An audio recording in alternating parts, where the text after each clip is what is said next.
Welcome to this March 20th, 2023 meeting of the Norfolk City Council. We'll call the meeting to order, and to begin, call your attention to the Open Meetings Act posted here in the council chambers. If you now please join me in rising for a moment of silence in the Pledge of Allegiance.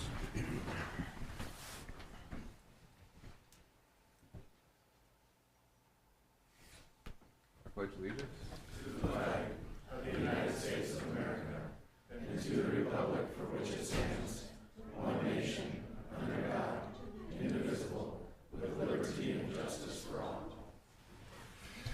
Roll call, please. Granquist, Here. Arns, Here. Webb, Here. McCarthy, Here. Murin, Here. Snorton, Here. Clausen, Here. Hildebrand. Here.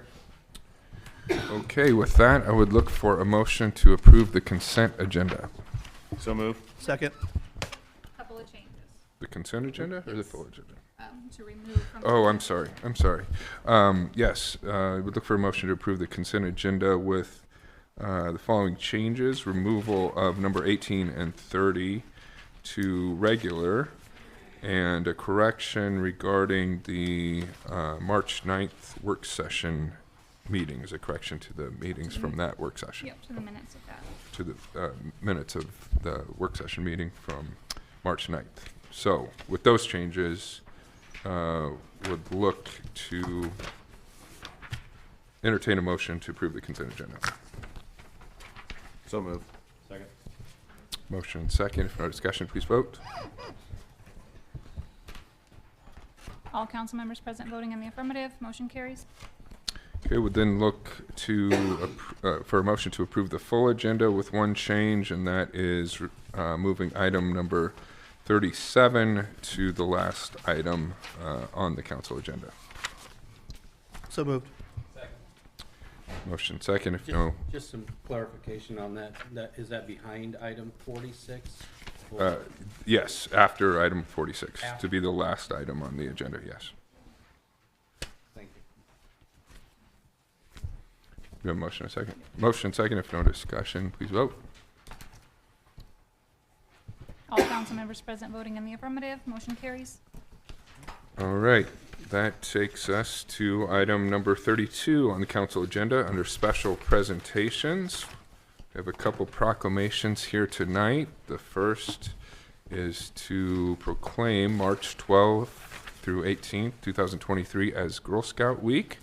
I will read the proclamation, and it reads as such: whereas March 12th, 2023 marked the 111th anniversary of Girl Scouts of the USA, the largest and most impactful leadership program for girls in the world.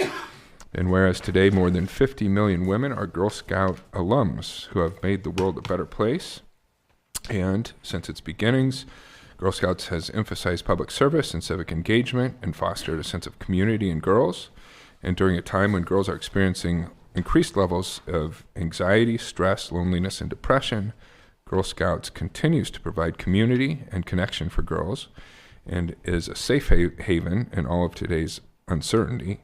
And Girl Scouts offers girls 21st century programming in STEM, the outdoors, entrepreneurship, and being a good citizen, helping girls develop invaluable life skills. And as a member of the World Association of Girl Guides and Girl Scouts Spirit of Nebraska is a part of international sisterhood of 10 million females in 152 countries, and is committed to offering girls more opportunities to engage with communities worldwide, make meaningful global connections, and explore global citizenship.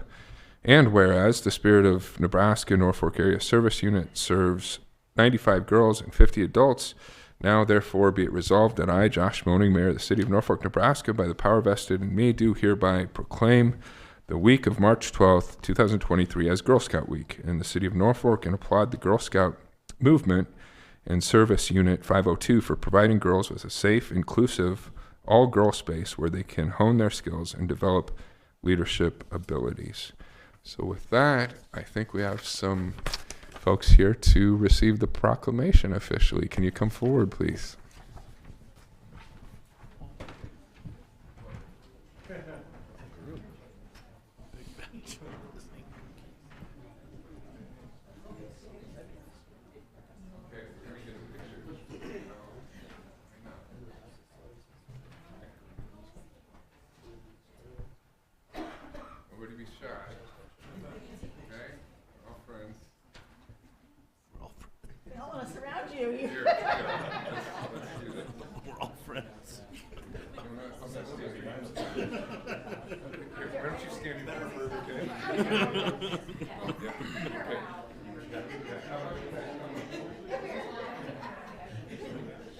Choreography there. Photography's not in the job description. Have you got everybody? No, we still got some on the end.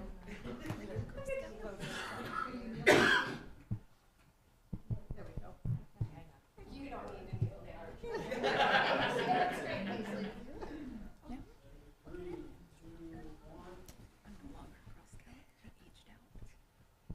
Thank you very much. Would you like to say something on behalf of the Girl Scouts? Would anyone like to? We would just like to present you with this, and we appreciate you Thank- recognizing us. Thank you very much. Well, thank you for all that you do in Girl Scouts. I was able to join one-year ceremonies, what, 6 months ago? Yeah. Yeah. And you guys were handing out your different merit badges, right? Yes, So, yes. So, yeah. thank you very much for doing this. We appreciate it. Thank you all. Very good. Thank you.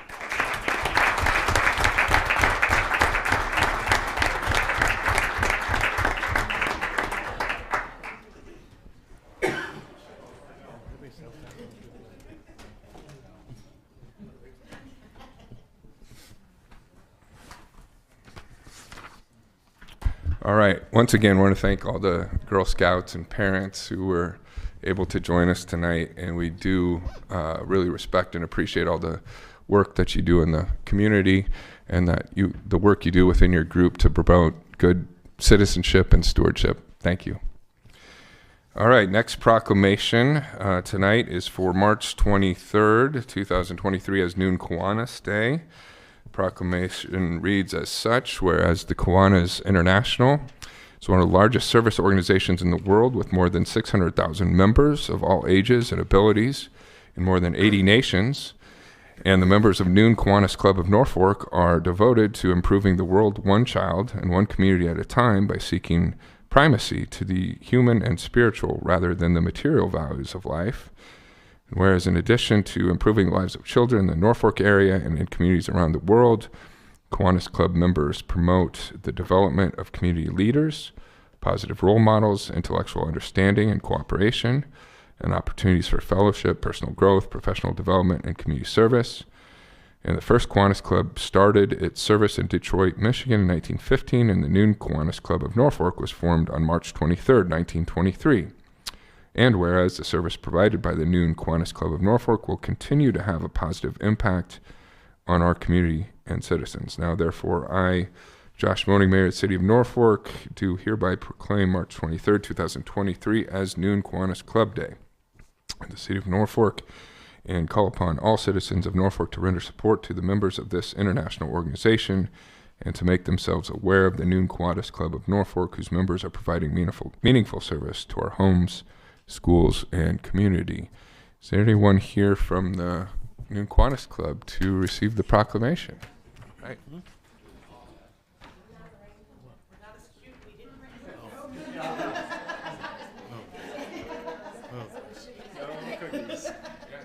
That's the cookie thing. Let's see. It's going to be as hard to organize. Yeah.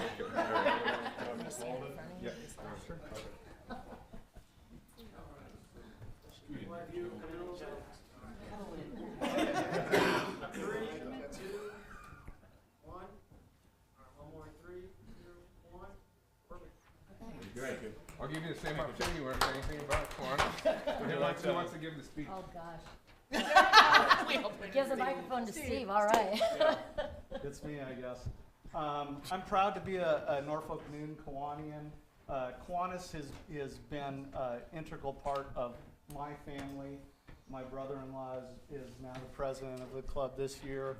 I'm very proud of the fact that Kiwanis focuses on young children because they are our future.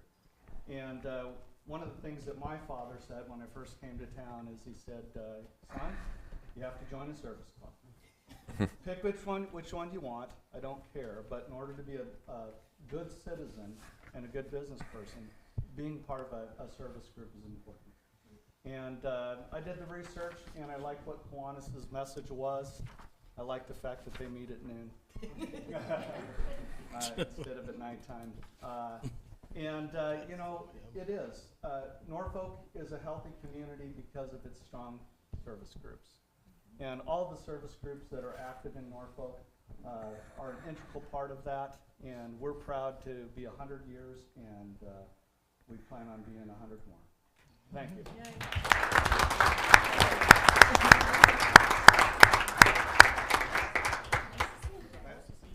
Well said. And thank you to all the Kiwanis members who showed up tonight to receive the proclamation. And thank you for all your work in the community.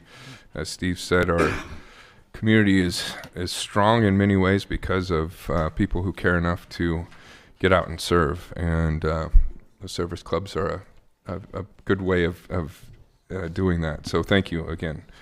All right. That brings us to, I believe, to item 34 on the council agenda.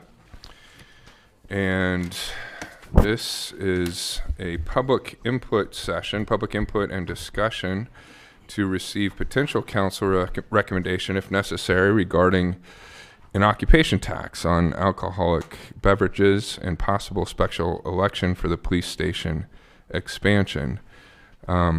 And as we kick off this discussion, I'll turn it over to Andy Colvin, our city administrator, to give us a little background on why we're doing this, the history of this discussion. We had one of these about a month ago, our last council meeting, and the council's had a work session since then, and the discussion's been narrowed down somewhat since the last public discussion. But Andy, please give us a little background on this, please. Sure, Mayor, thank you. I think you just did a fine job of summarizing some of the highlights of the past discussions, but really this stems back to some work with the council to try to hone down what the priorities are regarding the bond issue from last November. And the police station was one that really started rising to the top as one of the most interest to council and the community through this time since November. So as we've gone forward trying to look at creative ways to fund the construction of this project, the architecture has been 90% or more completed. So we do have a set of plans. Now we can execute those plans and implement that and start construction at any time. And I think at the last meeting, from what we were hearing from council, is that we wanted to really drill down on the potential for an occupation tax specifically on alcohol. Our discussion had a 3% proposed. Randy and our team here can provide as much detail for numbers as you would like, depending on how far into the weeds you'd like to get on this. But really, this is an opportunity to follow up to see if there is direction, if there is no direction, and this is something we want to just discontinue and drop for the time being and continue these discussions in subcommittees or among staff or put it on a future agenda. That's perfectly fine. But I think really we're looking for some additional input, discussion, and some direction to staff. All right. Thank you, Andy. I would just add to that, as far as an evolution from the last discussion, we did talk about street funding opportunities. There was some discussion of a lodging tax. I think through the sense of the council, there was not a desire to continue discussion of that option. Instead, at the work session of the council, there was a lot of discussion about looking within our own budget, being creative about finding finance solutions to prioritize more street funding assistance.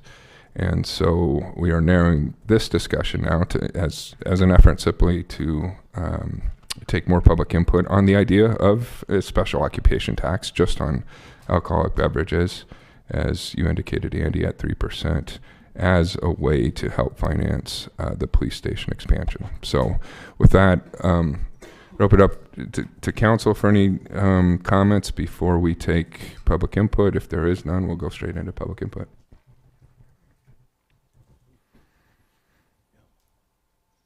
Okay, it is a public input session. Anyone wishing to make comment can do so now.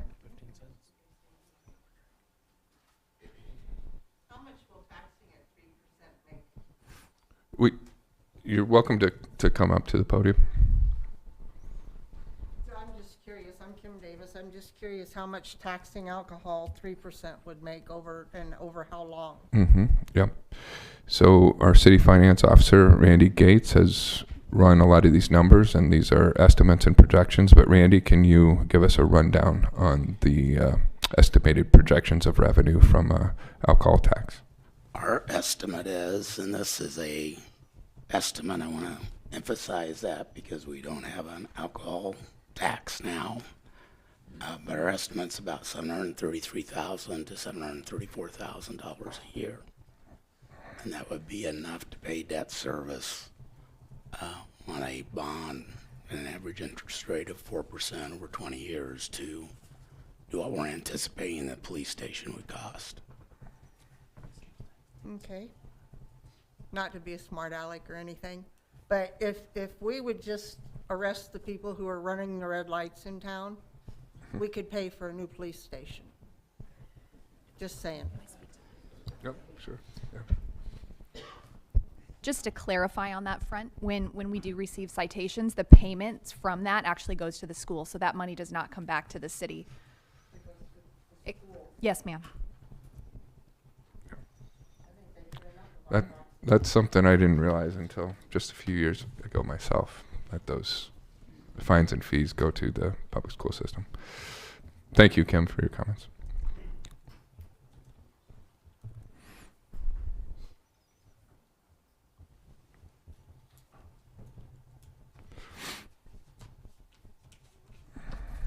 Jim McKenzie. I didn't hear, how much would that occupation tax raise? Like I say, this is an estimate, but about $733,000. And do you intend to let the citizens vote on that, or do you intend to impose it by council vote? Because of the fact that we are anticipating it's going to exceed $700,000 per state statute, that will be something that will be included on the ballot.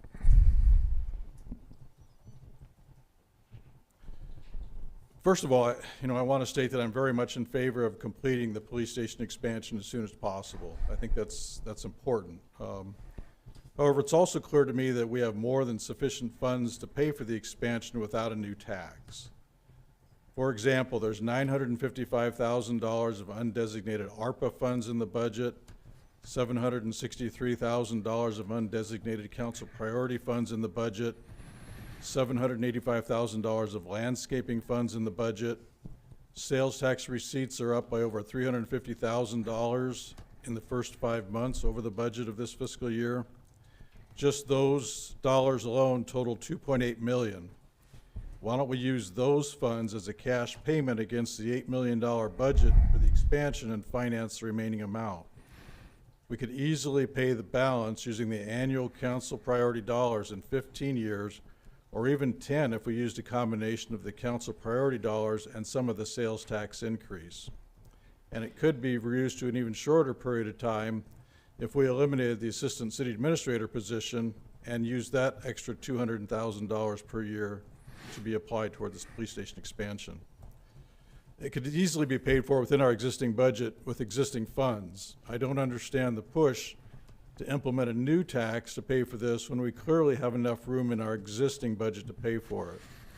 Is it just not a priority unless we can get additional tax revenue for it? I'm genuinely confused as to why we need a new tax when you have the money in the existing budget to pay for it.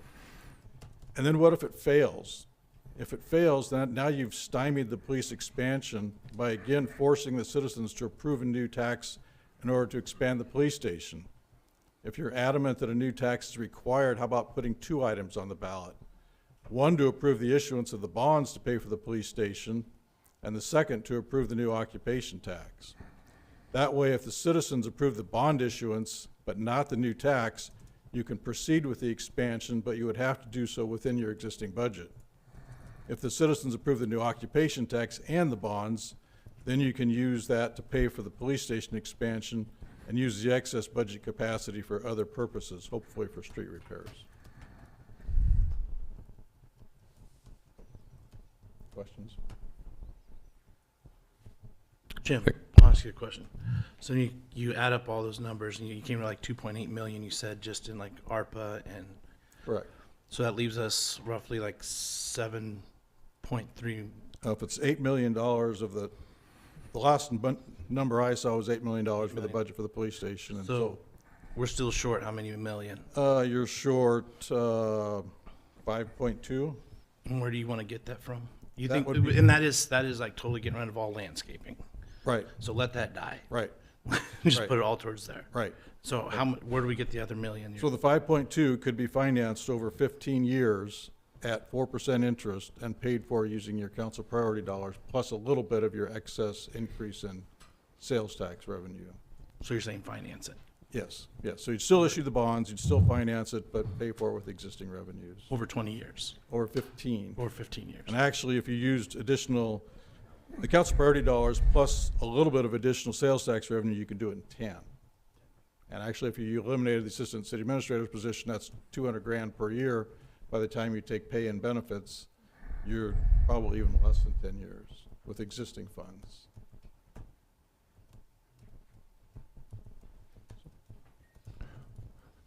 So, Jim, the streets, so as you're well aware, and you attended the work session a couple weeks ago, there was a lot of talk on police and streets, which I think we all agree rise to the surface as top community needs.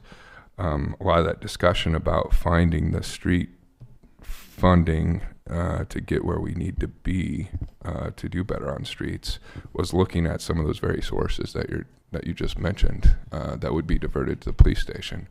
So I guess in the same vein as Justin's question, how would you accomplish both? Because from what I'm seeing, you can't at the same time, given those limited that limited set of discretionary funds that the council has available to it.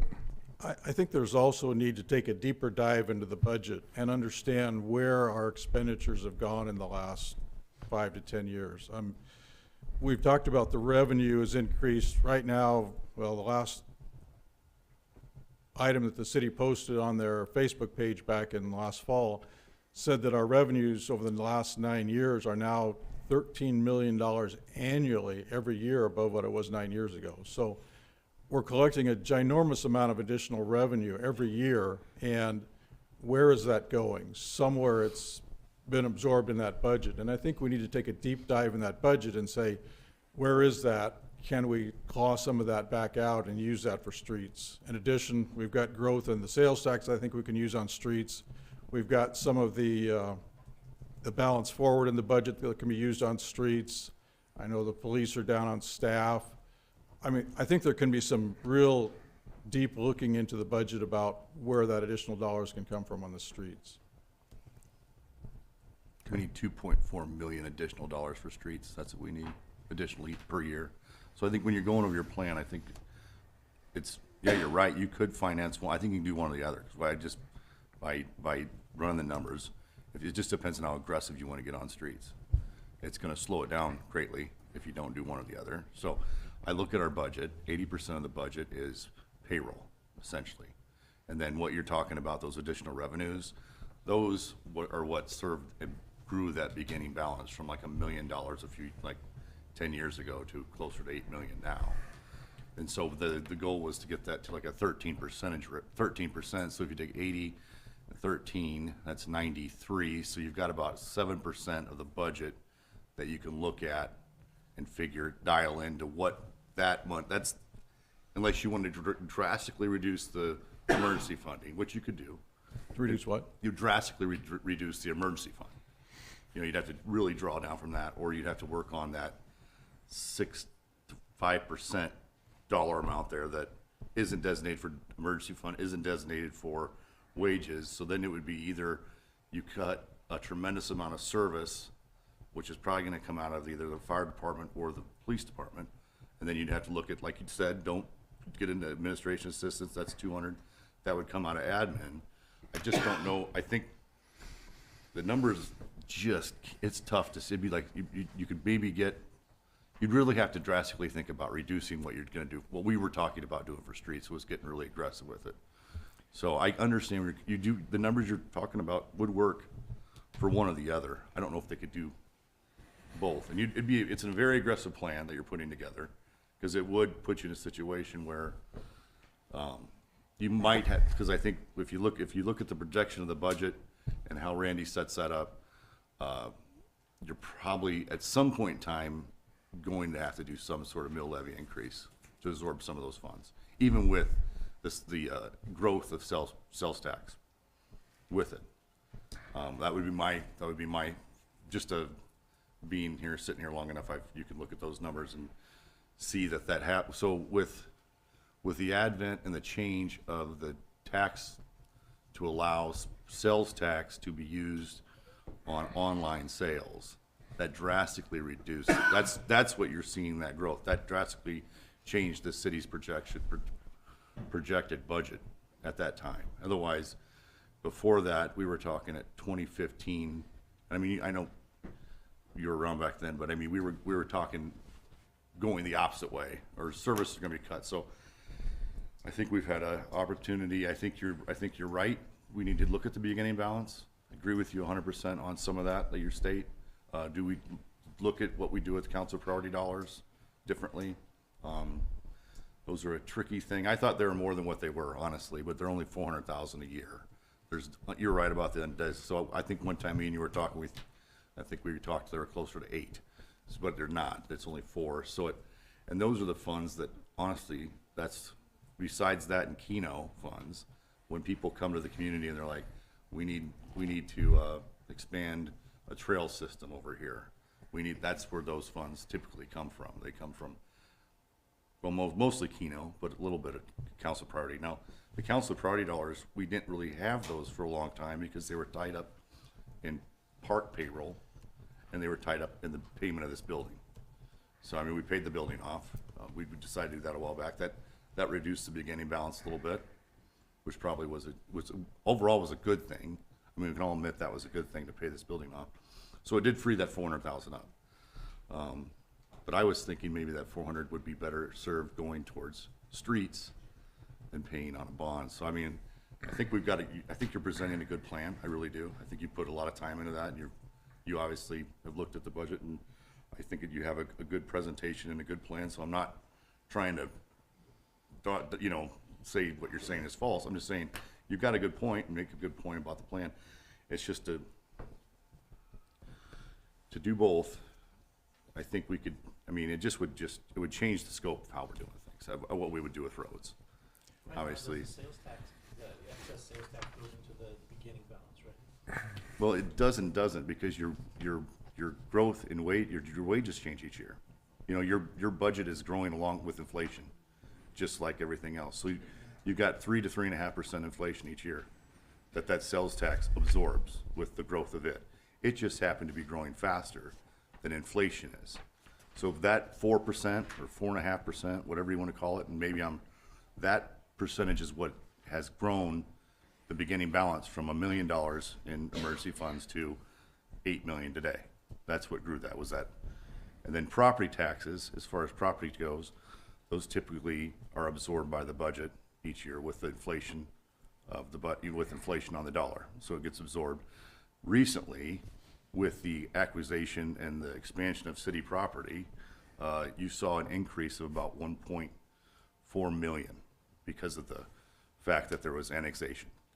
That 1.4 million went to fund a 6% cost of living adjustment for payroll. I'm generalizing stuff, but that's essentially what happened. And that's a one-time deal. You'll never be able to jump wages by 6% again. You'll go back to maybe a 2 and 3% adjustment for cost of living, but never again will you be able to do that because that funding source is caught up now. So it's tricky, but the Jim is 100% right. There has been growth within the sales tax sector of the budget.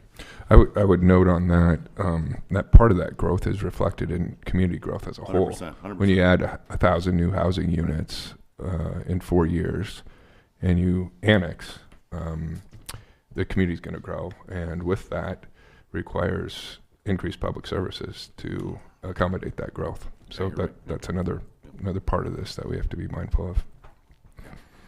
You know, I'm not personally entirely opposed to the occupation tax on alcohol. I do know a business owner who's told me they are opposed to it because it would hurt their business. But I guess the concern that I have is,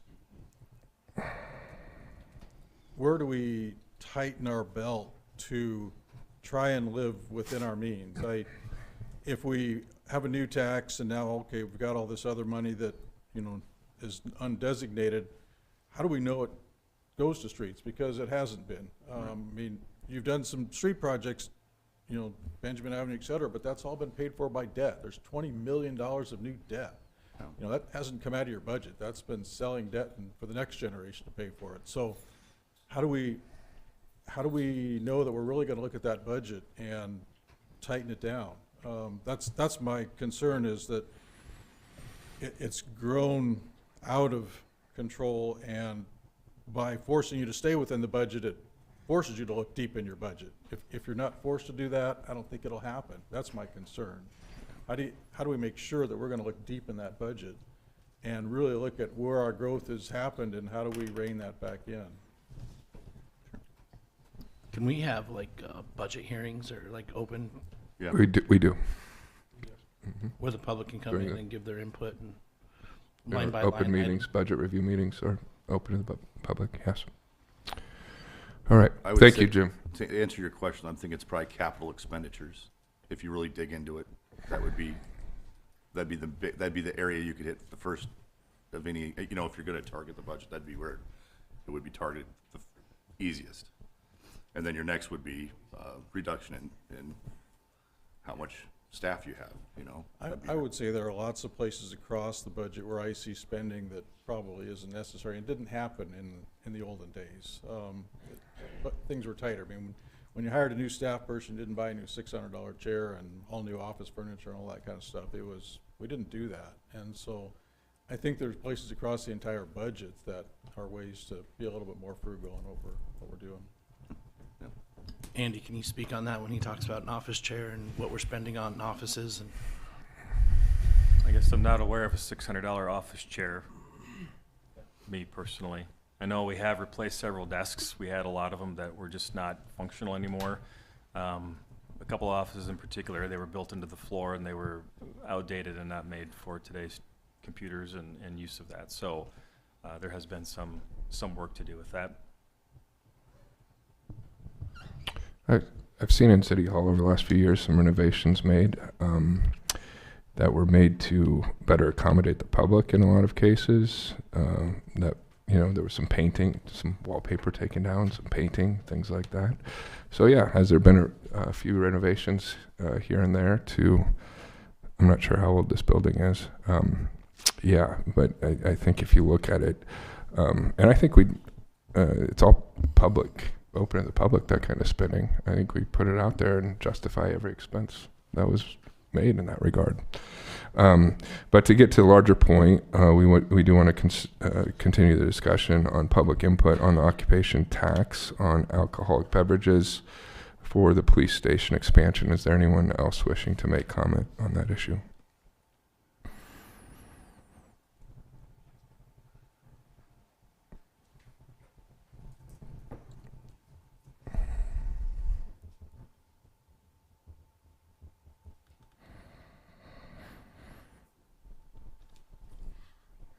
Hi, good evening.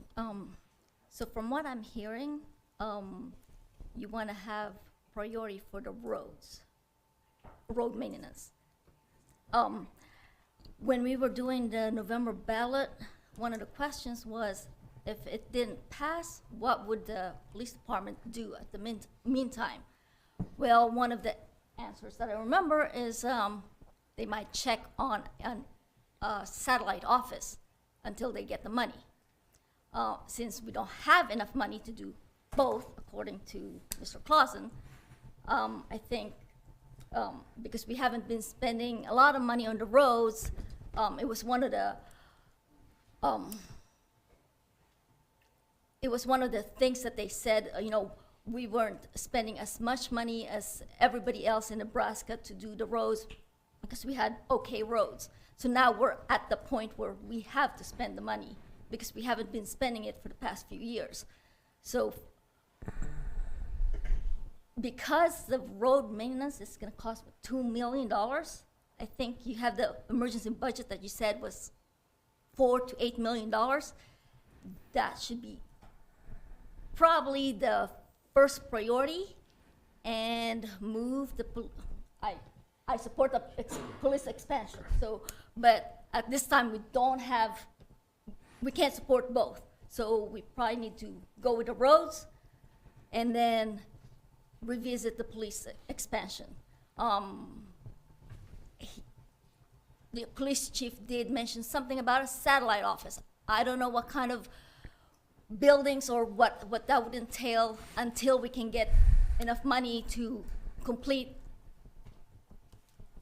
however much the police station would cost. I think if I looked at it, I don't remember all the numbers, but the equipment purchase on the new police expansion would cost about a couple $1 million. So, you know, we were just talking about furniture and, you know, equipment and building renovations and all that stuff. So you might want to look at how you can do phases for the police expansion in order to cover what we eventually would want to do, since we don't have enough money. I don't think that increasing the alcohol tax would be seen. I don't drink, so it's not going to impact me, but there's a lot of places that's where a lot of people go to meet. And if you increase that tax for that one special population, you just pretty much alienated that from your support. So I think we need to look at different options on how, you know, stretching out the police expansion, focus on the roads, because $2 million, you should be able to come up with something close to that. And that impacts everybody, because, and whatever, you know, you want to bring people in town, you don't want their cars all getting broken down, and, you know, that's the first thing that they say about Norfolk is, you know, the roads are bad, so you might want to just figure that out a little bit. Thank you. I don't think you stated your name for the record. Can you tell us who you are? Olivia Mateo. Okay. So, All right. Thank you, Olivia. Anyone else wishing to speak? Shane, wasn't more than 2 million, that was just. Well, that'd be like what you would have to yearly designate to roads. I mean, you need probably more than that, yes. Yeah, that's a minimal amount. But that needs to be every year consistently. Yeah. Hi, my name is Sasha. I just had a couple questions with the occupational tax at 3%. Have you guys looked at other communities, what they do as far as that tax goes? Is there some similarities? Like, I'm thinking like Kearney, Grand Island, I know Omaha and Lincoln are a little bigger. Is there a comparison of where you came up with that 3%? Yeah. So right now there's not an occupation tax imposed on anything in Norfolk, food, beverage, or lodging.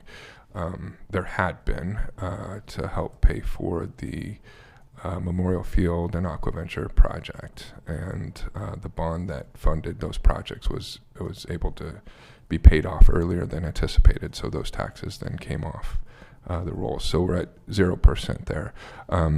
As far as what other communities do, it's a wide variety in terms of how localities implement and utilize occupation taxes and sales taxes, local option sales taxes, to pay for different community projects.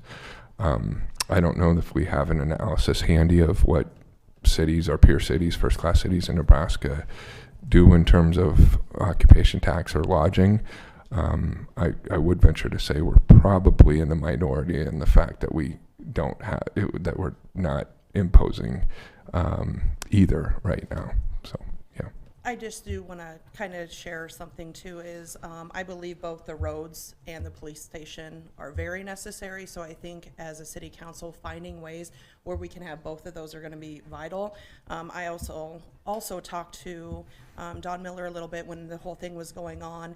I currently work in the addiction field, and so I actually had some communication with him of, you know, the safety of our police officers and everything else. So I am for this simply because we need to take care of our police officers and along with the city streets, of course. So that's what I have. Yeah. Thank you. Thank you, Sasha. When we visited Columbus, how did Go ahead. No, go ahead. Go How ahead. does Columbus pay for their police department? Sales tax. Sales tax. Local, yeah, local option sales tax. They did a half-cent tax on there. They raised, like, I think it was 17 or 18 million.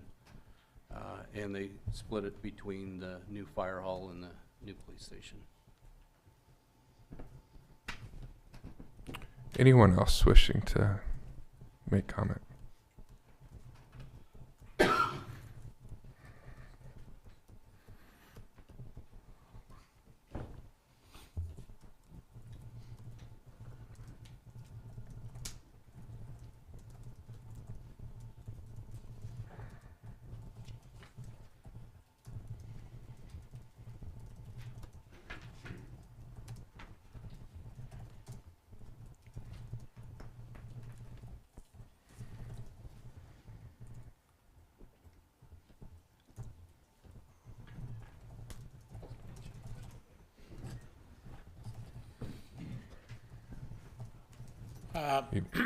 My name is Brad Brooks.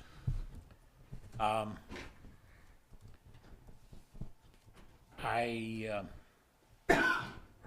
regret that I wasn't able to attend your session here.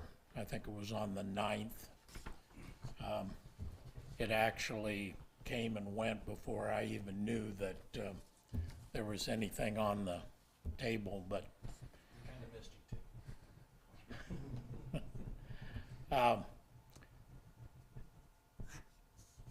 None of this is easy, but at the end of the day, when we had the bond issue up for election, and it did not fail. But when I went out and knocked on doors, and I don't know, I would guess I talked to 150 people maybe. And the one thing that I heard was, if you hadn't have lumped them all together, if you'd have split them out, the two things that they really wanted were the police department and the streets. And, okay, we got our butts kicked on the bond issue. And yet, now, when we're talking about the two things that everybody claimed they wanted seen done, we're running into more roadblocks. At the end of the day, everybody drives on these streets in the city of Norfolk. Consequently, they ought to have to help fund them to improve them. The police station, I guarantee you that if somebody gets their house broken into, or they need this investigated or whatever, they're gonna come calling on the police department. So why can't we get these things taken care of? There's gonna have to be some tough decisions made. And I know some of the stuff that I'm advocating for is not real popular. That's fine. I got some big shoulders. You can lay it on me. But something has to be done. I made a few trips around town today, and I'm more convinced than ever that our roads are in terrible shape. I don't know what we did in the last 15, 20 years, but obviously some of the money that was spent on streets wasn't spent wisely. And the police station, I guarantee you, that has got to be taken care of. It's got to be paid for. Some of this stuff is tough. But we're not gonna have anything budget-wise that we can do as far as a new budget. That's still 5, 6 months out. We've got to make some decisions to do some things now. And if anybody's got any questions, comments for me, go ahead. Some things we talk about is if, do we wait 2 years and pay for the PD with the sales tax because it pays it off in 4 years versus 20? Can we afford to wait that long? Then what are we gonna do inside the budget for the roads? Those are kind of the conversations going on. So when someone says that the city's gonna make up their mind, they know what they're gonna do, and so it doesn't help to come and give your 2 cents, we really are looking for public input on how best to go about these. We're pretty passionate about the police department and the roads ourselves, so your input is welcome, the community's input is welcome. But sales tax, we've talked, if we wait 2 years, I think we have to wait because of the election passed the failed bond issue. I think we have to wait 2 years, and then it only puts it on a 4-year note versus doing a 20-year, 15-year note. So those are some things we've talked about. Right, and today is just about PD expansion for the most part. I mean, we're talking about the occupation tax on alcohol. We can't do alcohol for both, right, Aunt Randy? We couldn't afford that with the numbers. I mean, there's no way we could do PD in streets just on alcohol occupation tax. Your alcohol occupation tax would raise about $733,000. Right. So you could put that much your streets or that much towards debt service. Right. So essentially, with both streets and PD, I think we'd have to wait 18 months. So I think to sum up, we're hearing they're both immediate needs, and Councilman McCarthy, you're right. Tonight we're here to talk about the idea of a alcohol tax to fund the police station. The reason, and to Councilman Webb's point, the reason we're having these input sessions is to hear from citizens about priorities and reasonable ways to fund them. Again, last council meeting, we had an input session talking about occupation taxes, lodging taxes for both street repair and police. I think we got a strong sense that we needed to dig deeper in the budget regarding streets and find creative ways to dedicate more resources immediately to streets. We also realized that, according to citizens, we have an immediate priority in police station expansion. And so I think staff worked creatively to put out different ideas for the public to consider in that regard. And that's why we're here talking about an alcohol tax. I like the idea because it is specialized enough to just be on alcohol. If it was a food and beverage tax, we'd be talking about taxing all food and beverages. And while some might make the argument that any amount of going out to eat somewhere is a luxury, today's world, it's not so much. It's almost a requirement that a lot of families have. Sometimes that just happens. But you can make the argument that alcohol is a luxury item. Nobody has to go have a beer or have a glass of wine with dinner. And so we're trying to find, I think, the purpose of us being here today is find reasonable ways to more immediately get these projects done. So I'd be interested in your opinion, Brad, on this specifically, the 3% alcohol tax, to raise the funds needed to issue a bond to get started on the police station as soon as we can. I would fully back that. Okay. So. All right. Well, thank you for your engagement. Thank you, Brad. Anyone else wishing to comment?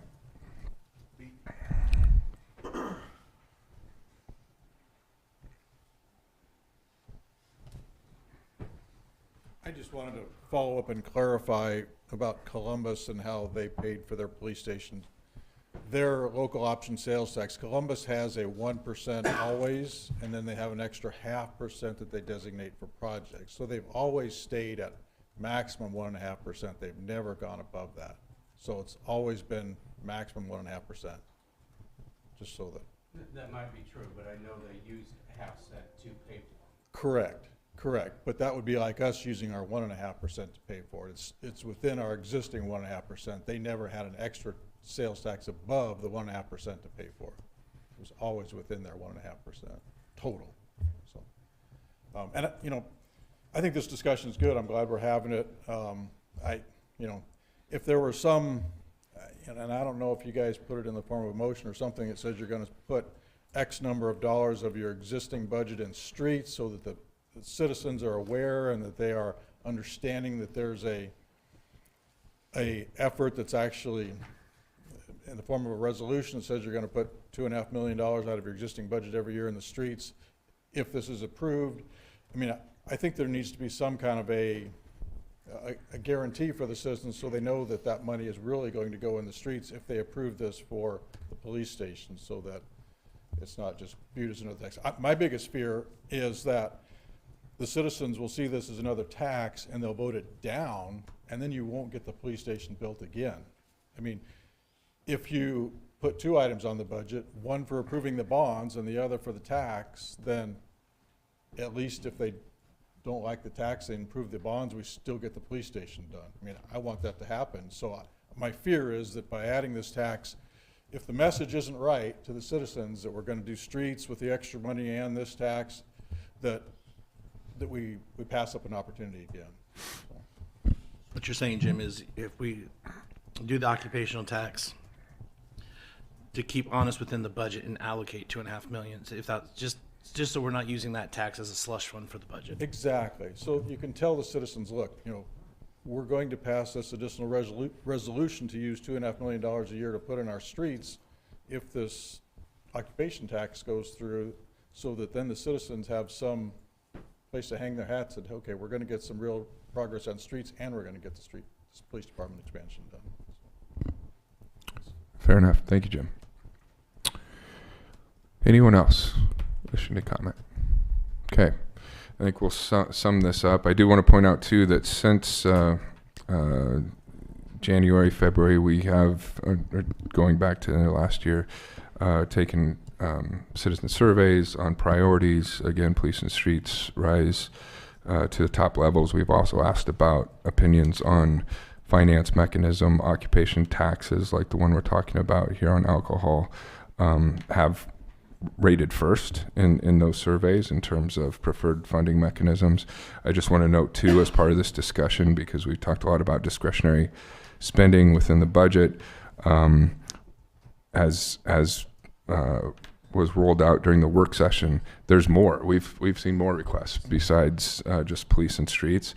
We heard some very legitimate appeals from the senior center about needs that they have where city assistance would be justified. Childcare is at a critical point and juncture within the community right now, too. And so that's all to say that we have to be mindful that the city and the council has to weigh all of these different priorities and decide within budgetary processes which are priorities, what can be dedicated to which, and what are the timelines to accelerate the work to get these done. So again, not to belabor the point, that's why we're having these discussions. We appreciate all the citizen input and the engagement on this. It certainly helps in the process of making these priorities and then making the tough decisions to go forward. Anything else, council, before we move on to the next item? Any comments to cap this off? Well, just to make point, you made this point too, but with the citizens' input from the last meeting, we decided not to do anything about any sort of bonding or not bonding, but any sort of impact on taxes for streets. So I think it's very important people come out and share their thoughts with us and stuff, because it is everybody's thought process is all we try to take it all in and do what we can. Nobody up here wants to spend taxes. I don't know anybody ever heard say, yeah, I'm a big fan of spending a bunch of money. It's just, it's difficult when sometimes you've got, like you were saying, you've got somebody asking for this, somebody asking for that, so where do you draw the line, or what do you do and don't do? But to me, this is extremely important to do these. You get a lot of good feedback, so. Yeah. All right, if nothing else, we'll move on to item number 35, discussion regarding the creation of a Norfolk Parks and Recreation Board to assist with the management, care, and use of Norfolk's parks. And again, this is another public discussion item that we wanted to put forward. This is a fairly new idea. a fairly new but old idea. I'll welcome Nate Powell, our Parks and Rec Director, to talk about this and give some more background. And Nate, I say it's a new idea, but not so much, because this used to be how the Parks Department was structured in the city of Norfolk. So can you tell us a little bit more about that and the proposal to potentially consider incorporating a Parks and Recreation Board of citizen input once again? Thank you. Very good. Thank you, Mayor, Council. I'll start off with, how we got here before I get into the history. It's something that I'm familiar with and worked with in the past, working with the Parks and Recreation Board. I've talked with it about Andy since I've been here, and we've had that dialogue and conversation. When we had the discussion about the master plan, and we just put that on hold while we went through some contract issues, I met with Councilman Webb, and we had a conversation, and he talked even that evening about what happened to parks, why were there the glory days, and what happened, and I can't really answer that question, but I can tell you that in 1980, we stopped having a Parks and Recreation Board, and that was the only thing that I could come, as we lost citizen involvement there at that time. The history of the Parks and Recreation Board here, it started in 1917. It was a Parks Board. It was established.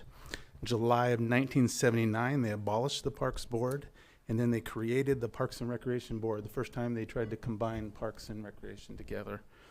Then in December of 1980, they abolished the Parks and Recreation Board. And don't know why.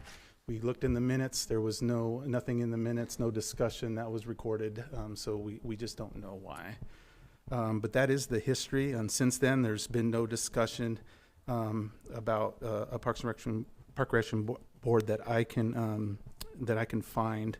And we also have no history with having a Parks and Recreation Board. You have minutes and what's going on in parks, and you know all the details, the day-to-day operations and how they make decisions and what is going on. So we don't have that either, because we don't have a board. The Parks and Recreation Boards across the state: Omaha, Kearney, Fremont, Columbus, and Nebraska City. Kearney and Fremont, their Parks and Recreation Board acts as their tree board as well. Boards and committees are not new to the city here. I'll go through the list of boards and committees that we have: Board of Zoning Adjustments, Board of Health, Building Code Appeals, Property Maintenance Board of Appeals, Citizens Advisory Review Committee, Civil Service Commission, Fire Code Appeals Board, the Housing Agency Board, the Library Board, which oversees a $2 million budget, the Planning Commission, the Plumbing Board. We do have a plumbing board for plumbing. Property Tax Compliance Review Committee, Public Arts Council. We work with the Arts Council as the our department. The Riverfront Overlay Review Board, the Trail Board, a Tree Board, and a Vehicle Parking District Board. And then we have the Parks and Recreation, who has $3.6 million worth of budget, and we don't have a board helping us oversee that and helping us prioritize our projects and managing our day-to-day operations. We do, like I said, we do have a Arts and Trails and Tree Board. I think we do very well with arts, trails, and tree. Why? Because we have citizen involvement in those items, and I think that's very healthy to have that citizen involvement.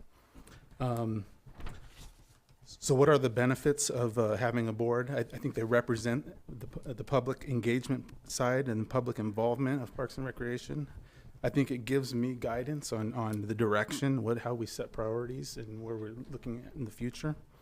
They advocate for issues when concerns are raised by residents. I think that's very important. They provide public dialogue and information about what we're doing in Parks and Rec. It'd be a public meeting. It could be in the evening. We could have monthly reports from staff and streamed online, and you would know everything from painting a post to the bigger items like a new locker room at Tahoe. So the ordinance you have in front of you, this is kind of our first draft written from the state statute. The guidelines that go with it are set by the national standards by NRPA. State statutes allows us to be what it's called a semi-independent board, where council makes the ultimate decisions related to actions, as you already do, actions from the board. So there'd be an agenda, they would take some actions or recommendations, and then that would make its way to the next city council meeting. And you could have discussion about any item on that agenda that you want to talk out publicly, or you can just vote it on. Council delegates authority for operating policies and general administrative practices. We already do that in city code. You've delegated parks hours to me, to the camping limits, skate park rules, corridor trees have all been delegated to staff by the council. Same concept that we would have with a board. The board depends on the council for the ultimate allocation of funds, and I'll go through some examples of the budget process. Very similar to how it happens now. The staff identifies, develops, justifies, and administers the budget. The board approves it, submits it to the finance office. Instead of me submitting to the finance office, I'd take it to the board where we'd have some public dialogue, and they would be involved in that process to look at what we are submitting to finance before it heads off to council. So once they've justified, they justify what they're submitting to you as the elected officials, who are then ultimately responsible for our budget, approving it and justifying it to the public. For policies,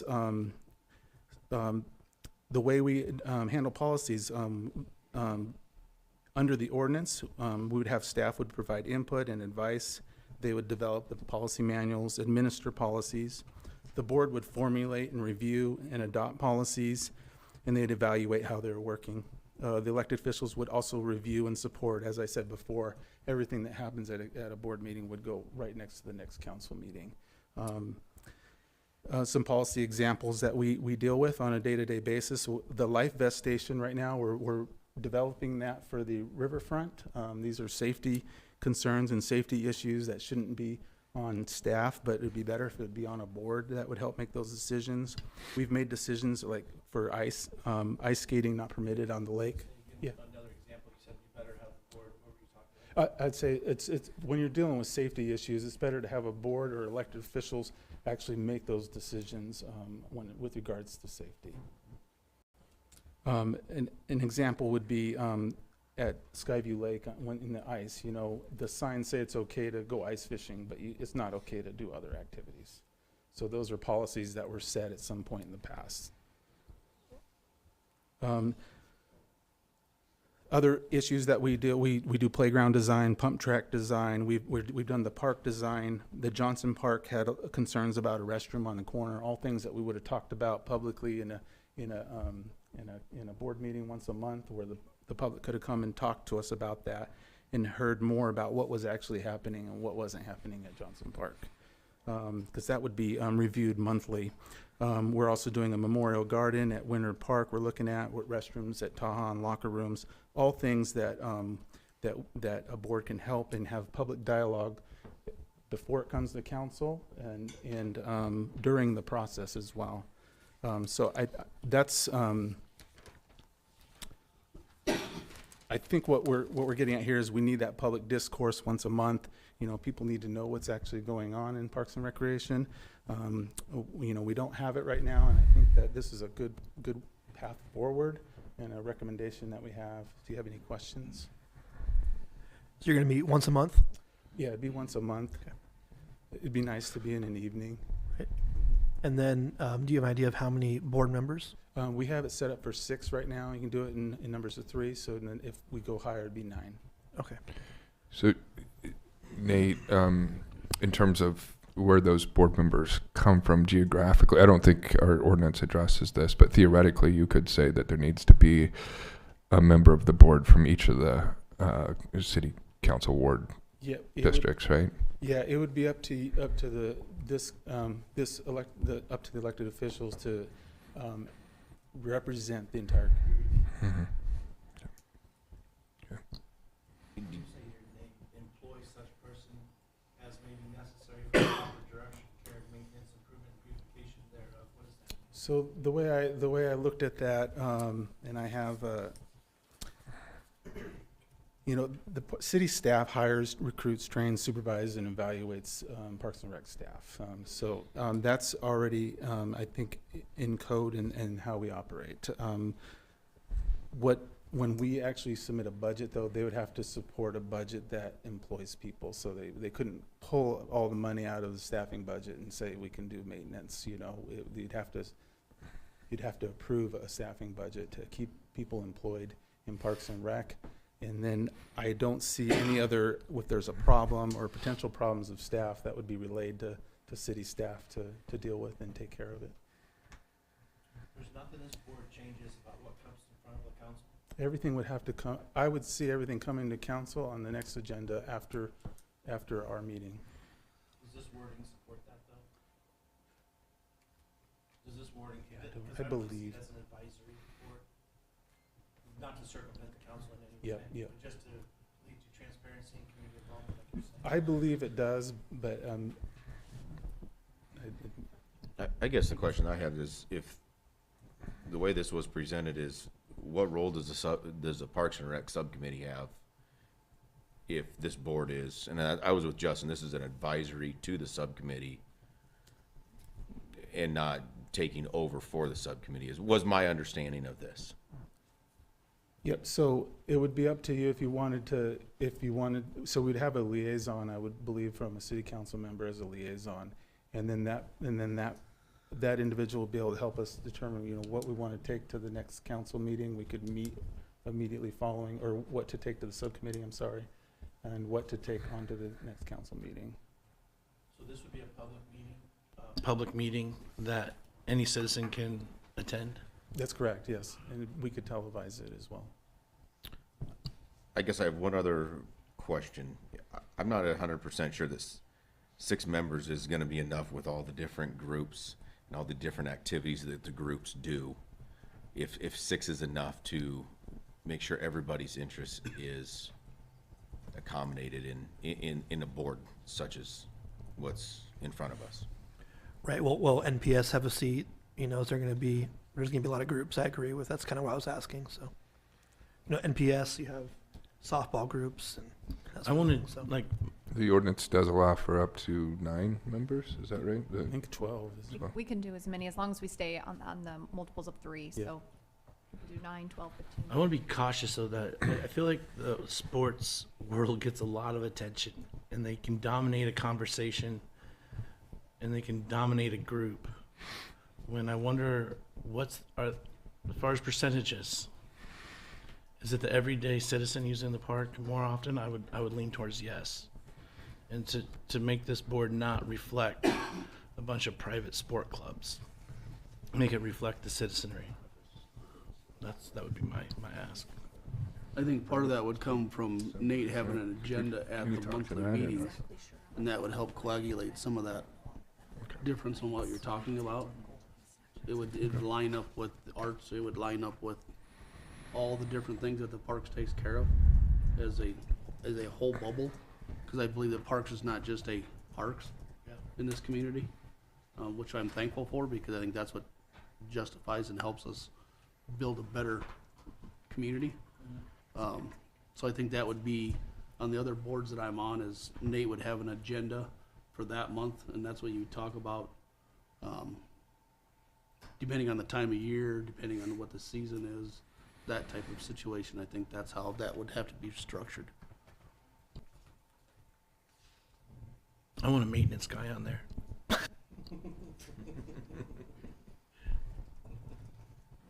I just think it's important that we talk about, you know, trimming, taking care of the equipment, and it leads to transparency. I think if we had a board like this, you know, with the Johnson Park, it would have led to transparency and maybe more community involvement, and more people, you know, that are kind of criticizing that project would be like getting behind it instead, because they understand everything that's went into it because they were involved, or they know someone that was involved. So I think it's very important that we have a parks board.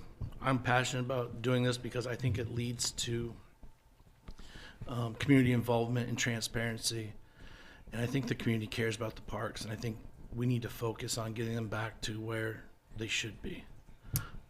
But I do not want to circumvent the city council in any way. Can I speak to that really quickly? You asked a good question, Councilman Webb.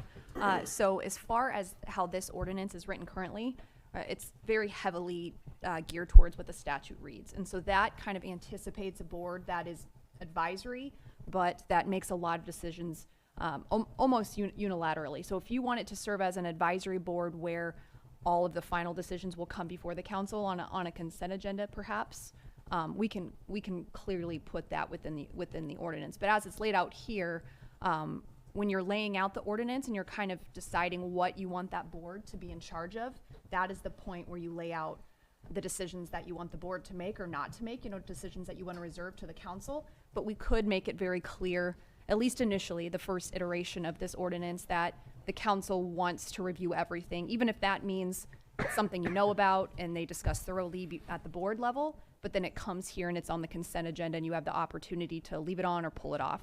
Would that be something that you would be more comfortable with? Yeah, that's kind of where the conversation started, and the intent is to be an advisory board.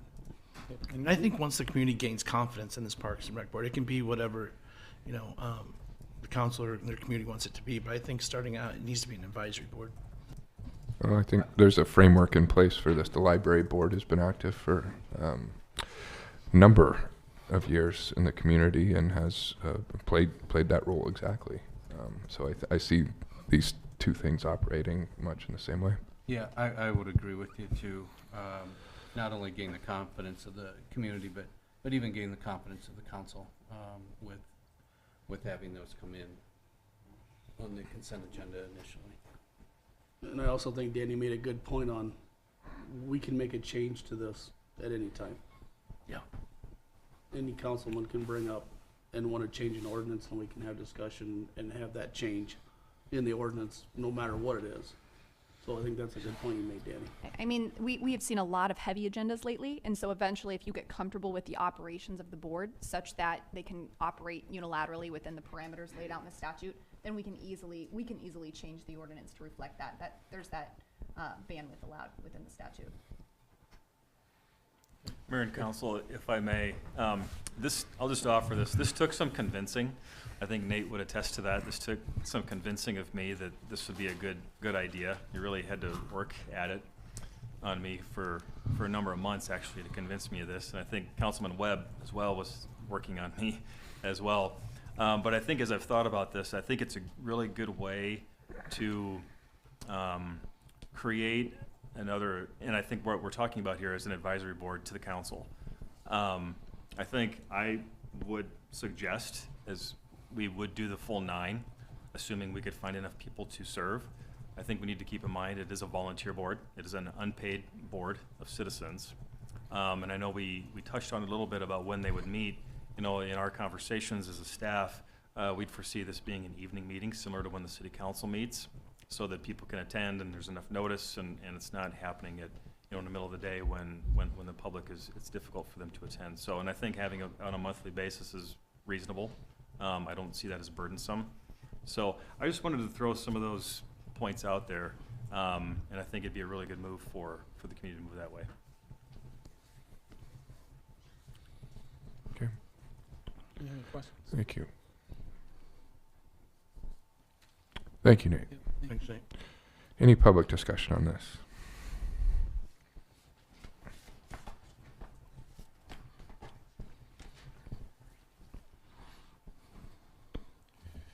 Jim McKenzie.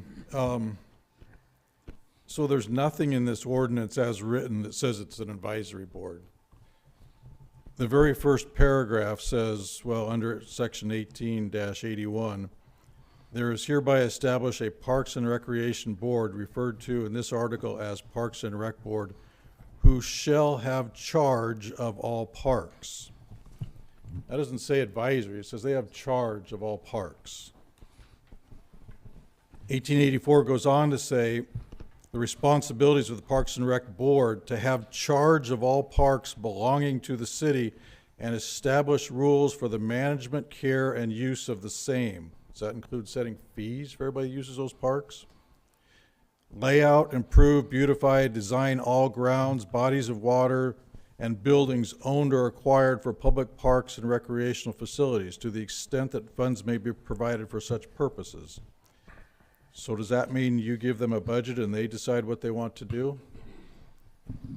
employ such persons as may be necessary for the proper direction, care, maintenance, improvement, and beautification thereof, to the extent that funds may be provided for such purposes.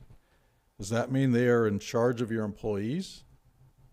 And that's the way I read it. When I look at Kearney's Parks and Rec Advisory Board, it says the board is an advisory board, thus having only that duty and power to advise and recommend to the council and city manager in the following areas of concern: layout, improvement, beautification, design of grounds, bodies of water, buildings now owned, et cetera, et cetera.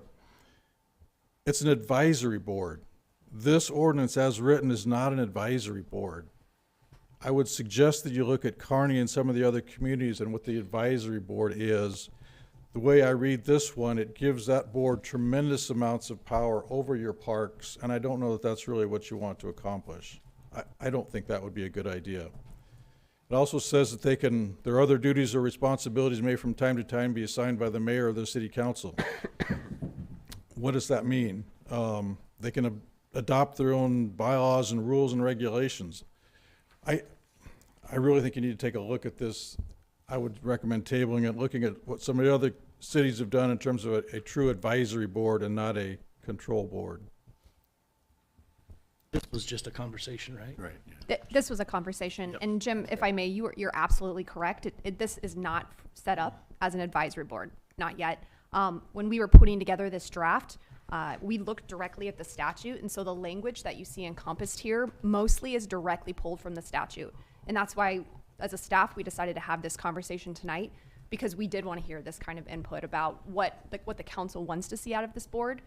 So just so you're aware of that, the intent was not to move this forward in the exact form, but to have a conversation and, learn about things like that. So maybe we can look at the Kearney model and get input from what, the council's thinking to move it forward. Thank you.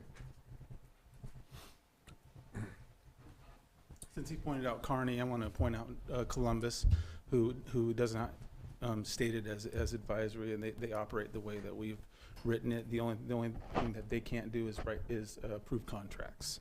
They can write fees and set policies and things like that. So there are other communities that are set up just the way that we had written. And one other thing, I guess before the end of the night, is to know if we need to go to a subcommittee on this next, what would be the next step? But I'd like to hear that too as well. Thank you. Sure. Thanks, Nate. Okay. Yeah, again, this was framed up as simply a discussion about this new idea, new concept that's actually rooted in history. And so we have someone right in front of us I ready would like to speak again. All right, go ahead. For Mackenzie's opinion, when I read this, I thought it was the director's job description is what this is telling me. So are we gonna, if we set up this advisory board or whatever board this is, are we gonna relook at the director and supervisor? You have like 4 different supervisors in the Parks Parks Department, and then you have an arborist. I mean, you have all these people with the right background to do all this stuff that you have in the advisory board. This to me does not say community input. This to me is somebody's job description. If we're gonna do this board, then we need to relook at the type of personnel and job description that you have in the Parks Department. This is what they should be doing right now. The one thing that that is lacking in any advisory board that you have in here and the city council is community engagement, community information. We want to interact with the directors, the ones that are in charge of the departments, because they would know, they should know their responsibilities, they should know what they're in charge of, they should know their budget, and any questions that the community has, the plain community member, not the special groups, they should be able to answer. The advisory board, if you're gonna do some sort of board, make it truly a community engagement thing with the parks, with the directors of whatever department you're making it. I have not heard anything from any other advisory boards on what they're doing. There's no, I mean, you have very good communication specialists. A lot of great improvement in that lane. But all these different boards that you have for the different departments, we're not hearing anything. The normal people aren't hearing anything. You know, so I don't know when they're meeting. I don't know what they require. I don't know, you know, I mean, give us that, you know, give us information. And then, you know, then we can engage. But this, to me, right now, the way it's written, is somebody's job description. So you need to look at their job description before adding anybody else. I know these people are not going to get paid, but the time requirement that these people and any community members have to spend in this thing, you know, that costs money. I mean, you know, we can't attend every single, you know, meeting that you guys have. Well, that we know of. So just check the job descriptions first. I would rather interact with the, you know, Parks Department, you know, leadership, and get their input, and me talk to them, and, you know, provide my input to them than somebody else, because we had that one advisory board that didn't work out recently. So I'd rather interact with the exact department heads, leaders, and, you know, give us information so we can actually interact with you, not a middle person. Thank you. Thank you, Olivia. Anyone else wishing to speak?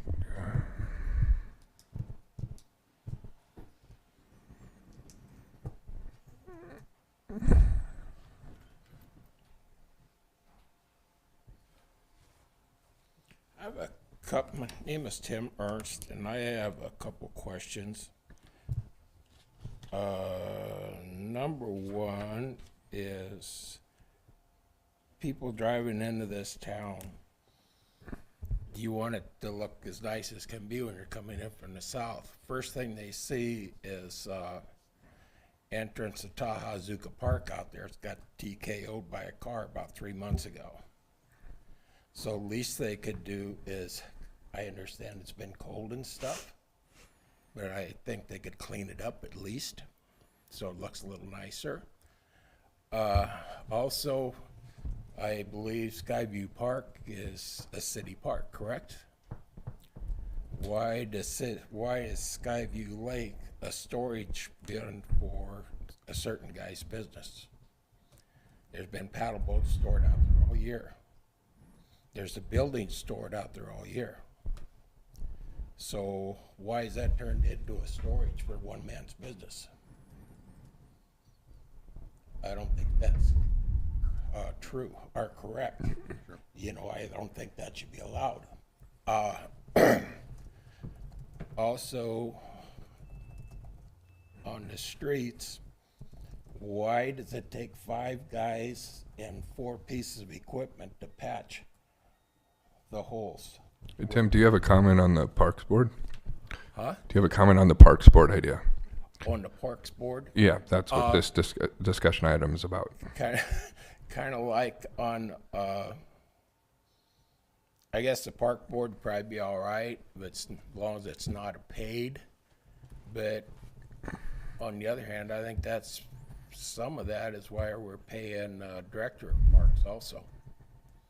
You know, he should have an idea of what we need and what, and this type of thing also. And also, I don't have a pony in the race on the occupation tax, but I think you're trying to get people into town by taxing them, the ones coming in. Are you going to chase them out? And that's all I got. Thank you. Anyone else wishing to talk, to make comment on the idea of a Norfolk Parks and Recreation Board? Okay, hearing no one. Any other further comments among the council?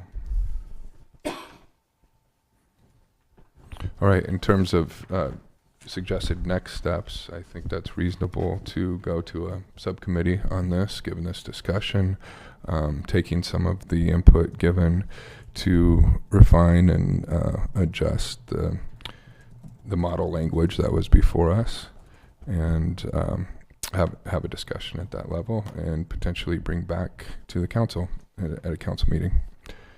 Any objections to that, council? All right, then we will move on to item number 36, town hall meeting to receive comments on the Northeast Nebraska Solid Waste Coalition budget and rates for the fiscal year ending September 30th, 2023.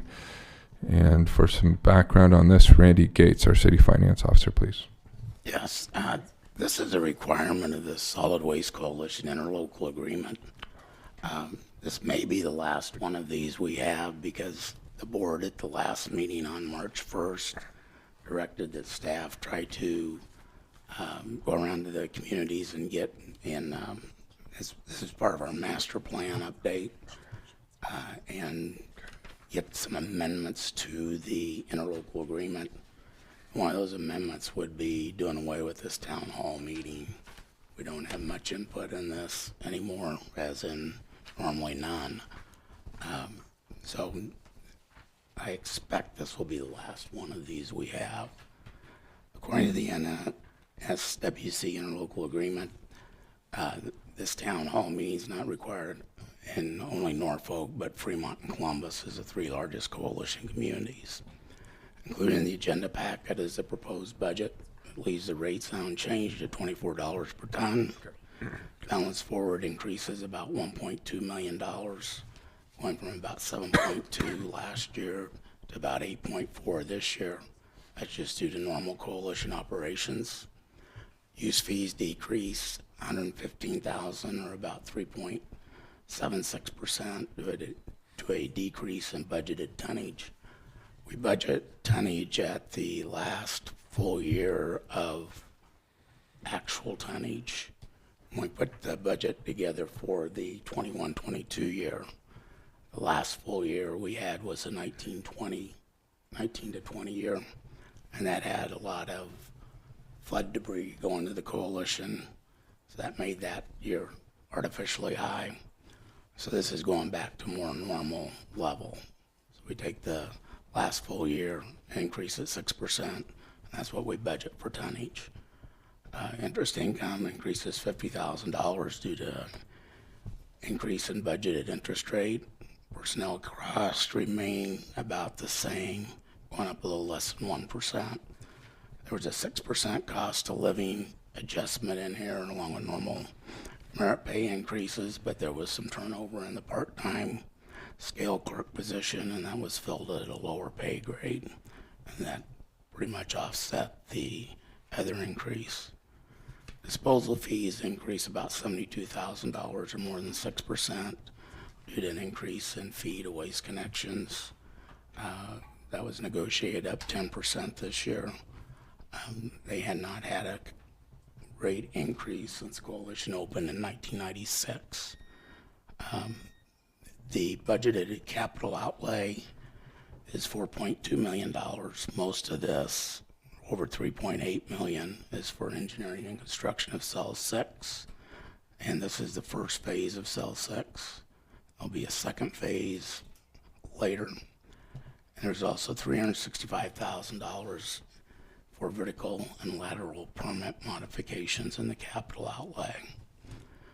This net result of all this is ending fund balance decreasing substantially, going down about $2.7 million because of the large capital outlay. Also included in the agenda packet is the closure post-closure care fund budget. The transfer from the operating fund increases about $95,000, going from $383,000 last year to $478,000 this year.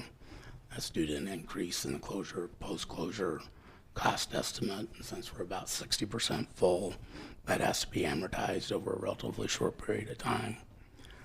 To answer any questions. Thank you, Randy. Any questions? Okay, this is officially a town hall meeting, a public meeting. Anyone can make comment from the public if they wish to on this item, the Northeast Nebraska Solid Waste Coalition budget. Okay.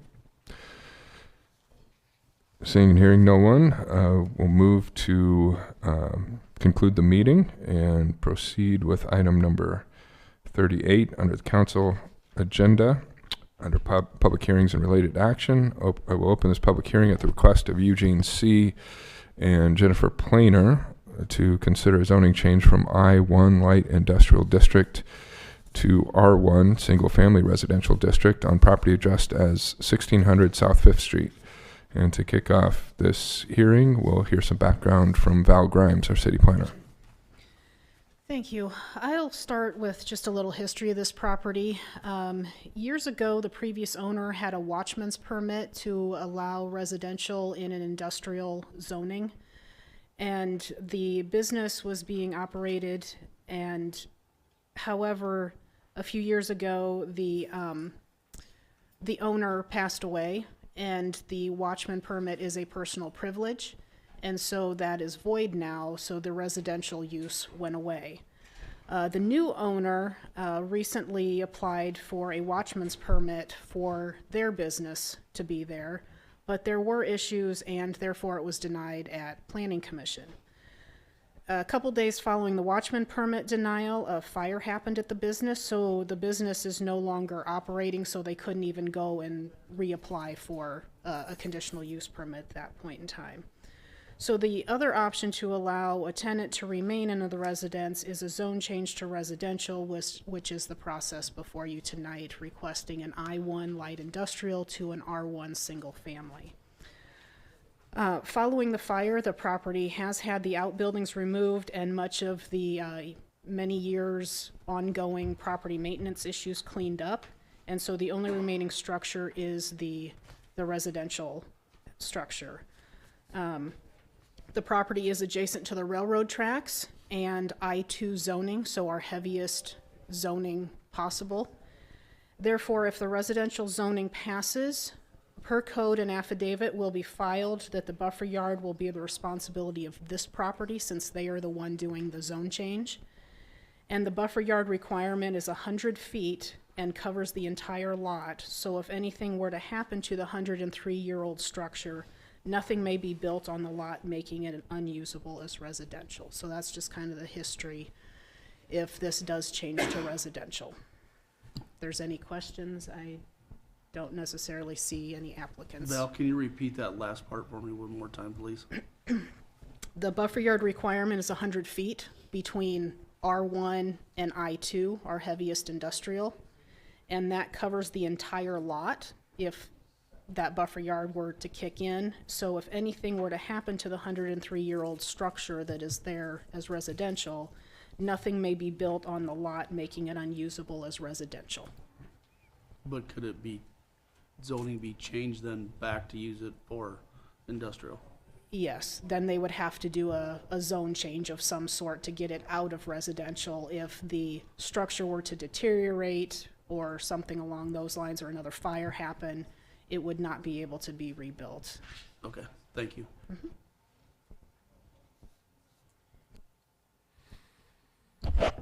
All right. I got one question. So if we set this, is this like setting precedent for all the homes that are along that property, along the railroad property there? I mean, are we creating a problem for everybody who lives next to a railroad? Not necessarily, because they are the ones doing the zone change, going from an intense district to a less intense district. And so the homes that are farther to the north along the property, the railroad has the buffer yard requirement, not the homes.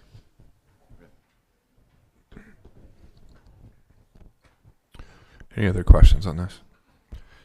Anyone from the public wishing to comment on this item?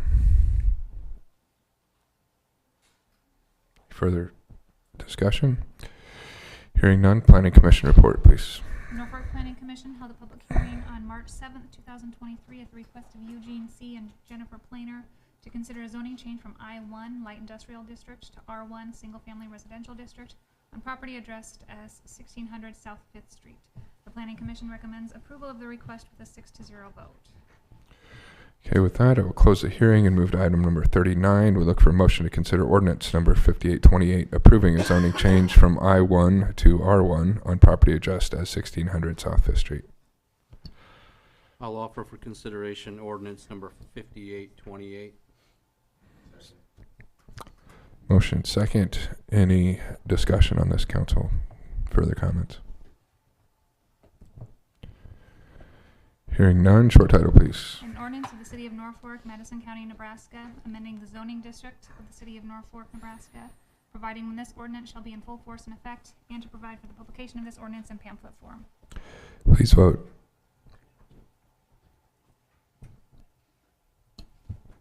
All council members present voting in the affirmative. Ordinance number 5828 carries on first reading. Seeing no opposition to this ordinance, I'd suggest we suspend the rules and pass ordinance number 5828 on second and third. Second. Motion second to suspend the rules and approve on second and third readings. If no discussion, please vote. All council members present voting in the affirmative. Ordinance number 5828 carries on second and third. Item 40, I will open this public hearing at the request of Valley Drive Properties LLC to consider a zoning change from I-1 Light Industrial District and C1 Local Business District to I-1 on property generally located 8th mile southeast of the East Norfolk Avenue and South Victory Road roundabout. And to kick off this hearing, once again, we'll hear from Val Grimes. Thank you. As you mentioned in the introduction, currently this property has split zoning on one parcel of C1 and I1, with a swath of floodplain going approximately northeast to southwest diagonal through the whole property. With this split zoning, I kind of looked it up as I got questions about this since this was for sale recently, that years ago someone had come in with a plan and got the zone change approved and then stopped the process before they actually followed through with the platting, which is why today we make sure that the zoning and the platting go through at the same time so we don't have issues of multiple zonings on one lot, just as a little bit of history on that. And so if the I-1 zoning does pass on this property to make it all I-1 instead of split zoning like this, then when a building permit is pulled, the I-1 buffer yards will kick in with R3 to the south, R1 to the east, and SR to the north of 40 feet. And along with the required trees of approximately 1 per 50 feet in the adjacent green space along Highway 35, and then any screening required by code in that 40-foot buffer yard, whether it's fencing or trees, if there are rears of buildings, traffic circulations and such listed in there that requires the buffering. And I do see the applicant here today if you have any questions for myself or Kelby. Val, can you give us just a short summary of what's allowed in I-1? I-1 is Sorry, quite, yeah, spot. it's quite the mixture. It can go anywhere from kind of like a heavy commercial to a light industrial, I would say, in I-1. So some general manufacturing. This is for storage units because we have in our land use matrix a general item called storage and warehousing of non-hazardous products. And I-1 is the lowest that it is outright permitted. You need a conditional use permit for that if you want to go to a commercial. And that's mainly because it's mini storage, which can be inside, it can refer to outside. I mean, so it's just, it can be many things, and that's why it's permitted in I-1 and needs a conditional use permit lower than that. I think where I was going with is explosive type of industrial fertilizer, whatever it might be, is that type of things allowed in I-1, I guess? Anything that would be close to residential, high-density residential apartments. And so And I know with storage units is the plan right now, but anything can happen. right.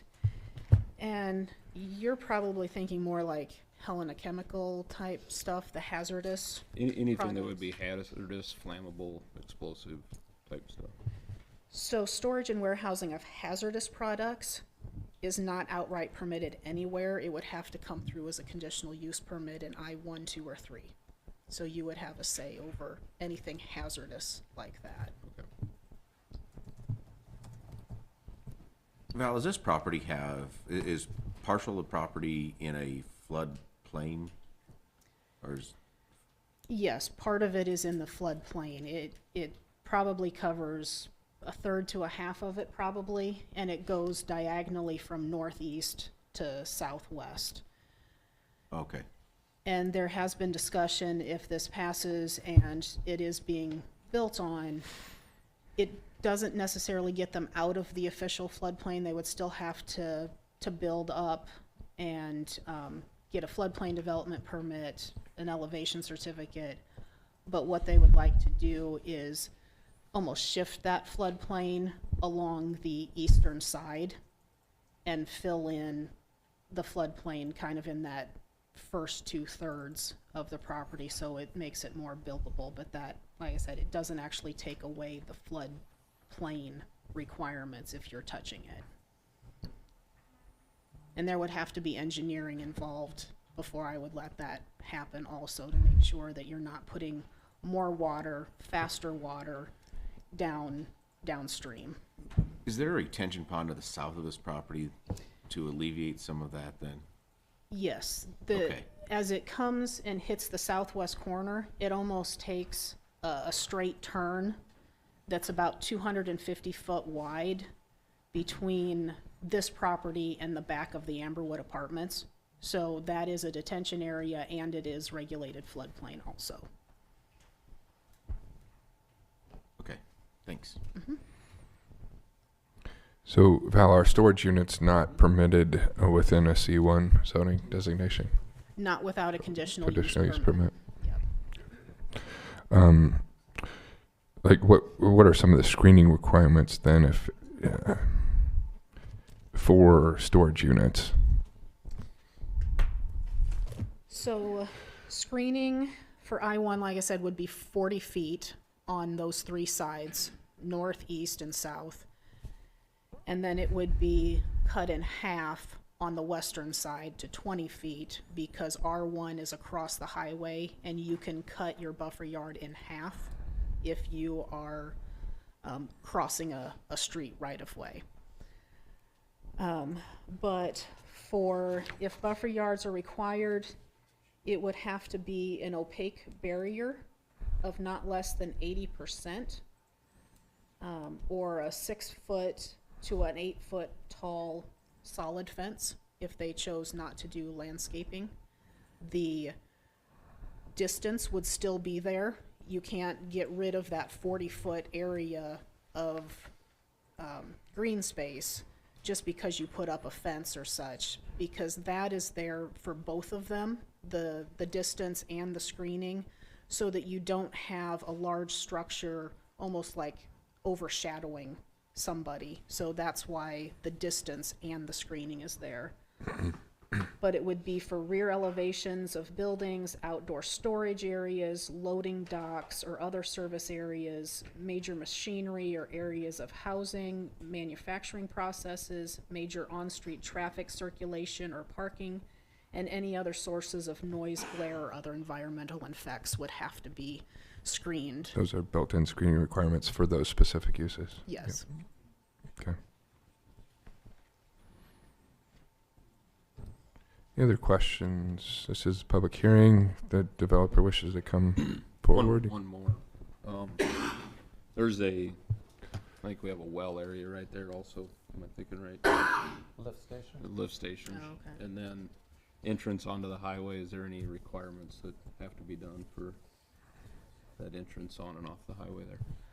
I think Steve had mentioned that at Planning Commission, that because it's a highway, they might need to talk to NDOT about being so far back for stacking. I see a head nod, so that must be true. Okay. Okay. Yeah. Okay. Okay. Thank Kelby Herman, Valley Drive Properties, 1005 Darris Drive, Norfolk. My intention on the property is to build a storage facility, which part of it would be commercial and garage condos that would face the west street frontage, which are popular with small businesses and sometimes homeowners. The small business aspect would be a plumber or electrician or somebody that's got a truck and they need a spot to put a sign and keep their truck inside. So I've had interest for that type of use with some nice highway frontage. The east portion of the property would be used primarily for personal storage, as in smaller storage units that wouldn't be as visible from the highway, but the garage condos and that part of the business would be facing west. So we have been working on the floodplain and the drainage detail. There is a swale that runs through the property that is at an elevation that shows us in the floodplain. So basically we would relocate that swale to the east side of the property to contain whatever water is calculated to flow through that swale during the required flood event. So currently that water runs into the retention pond north of Amberwood, and it would just run into that pond at a different spot if we relocated the swale per se. To that point, a drainage study I think was called for, and I don't know if it's done or midway through in this general area. Steve, we partnered with the NRD on this. Does it address this specific area, and does this plan or this concept fit within it?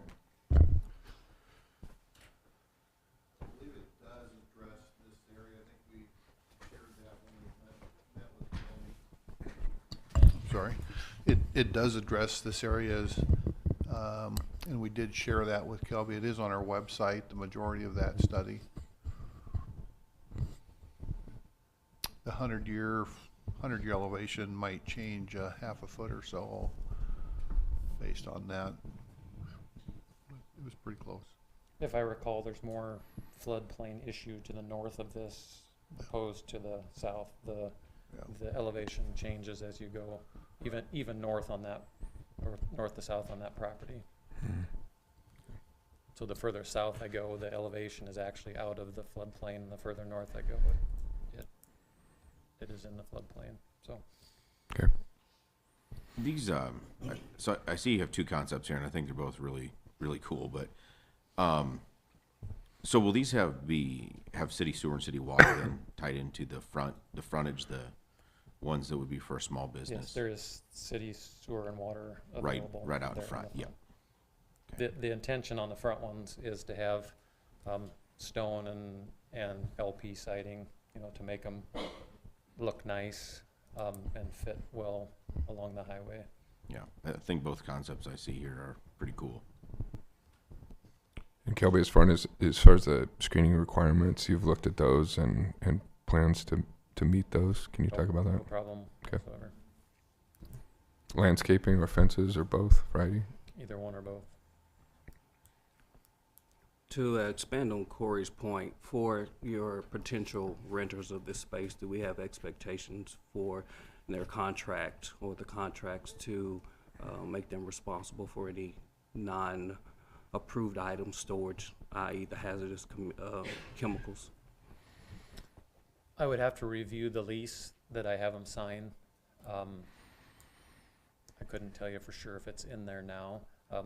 There are clauses about no outdoor storage in other storage areas that I have, so you can't, if you're renting an indoor unit, you can't have stuff sitting outside. So.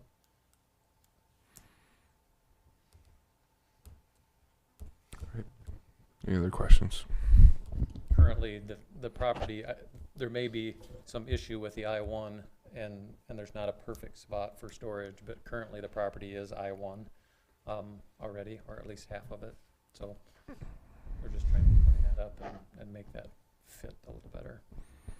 As opposed to going to C1 for all of it instead of I1, was there rationale behind that? The C1 in, I think I1, when I read through the zoning, I1 gives me the most, well, yeah, it's the first section where they're outright permitted, and allow for less, I would say fewer hoops, to say it lightly.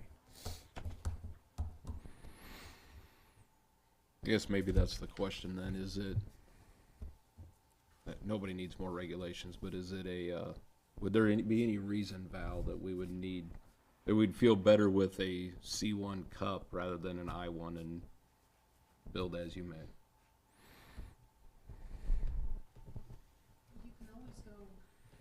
You can always go down if that's what you choose to do tonight, because we noticed at the higher intensity district, with the conditional use permit, not only probably will you get the standard landscaping that is just automatically there per code, you might get some additional landscaping or screening put on as a condition potentially.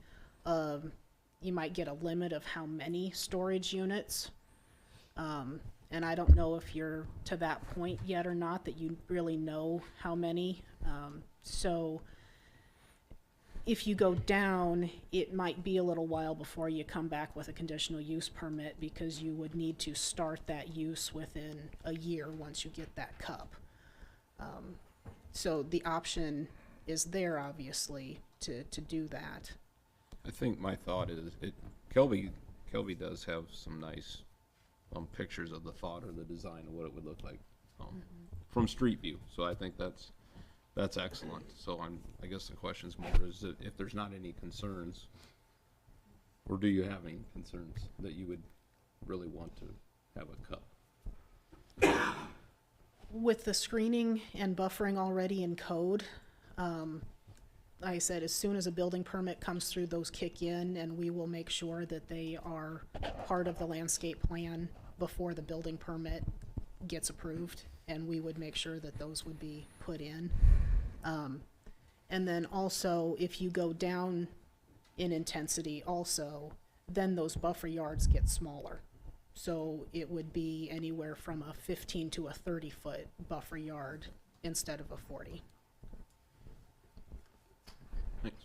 I might add that the most adjacent neighbor that would look at it out their window is the church, and they were at the planning commission meeting a month ago or 2 weeks ago, and supported the development in that area.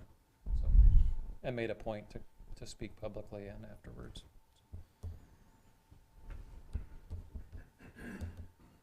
Okay. I do have one more question kind of geared towards Val.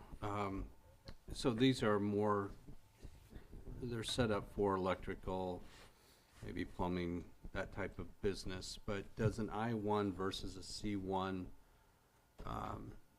change the availability of commercial sales out of those units?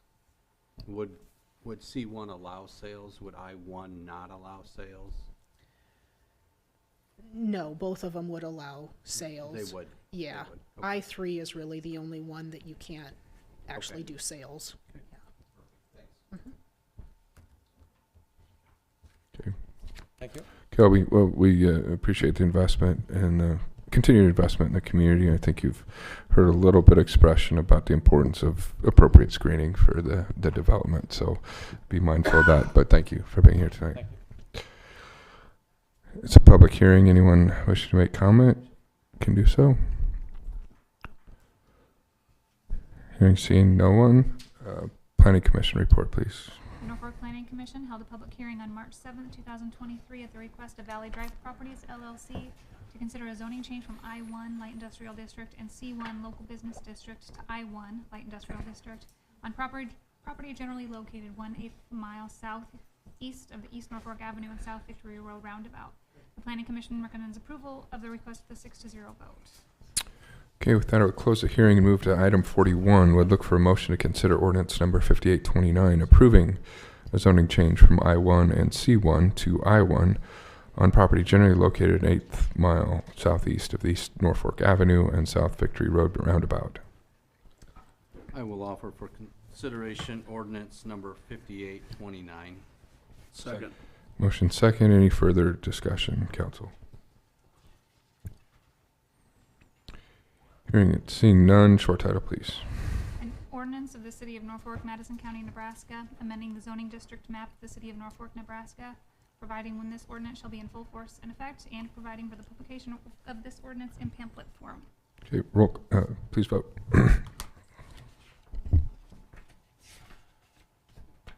All council members present voting in the affirmative. Ordinance number 5829 carries on first reading. Again, seeing no opposition, I'd offer for consideration that we suspend the rules and pass ordinance number 5829 on second and third. Second. Motion to suspend the rules and approve on second and third readings. If no discussion, please vote. All council members present voting in the affirmative. Ordinance number 5829 carries on second and third. Okay, here we are at the regular agenda.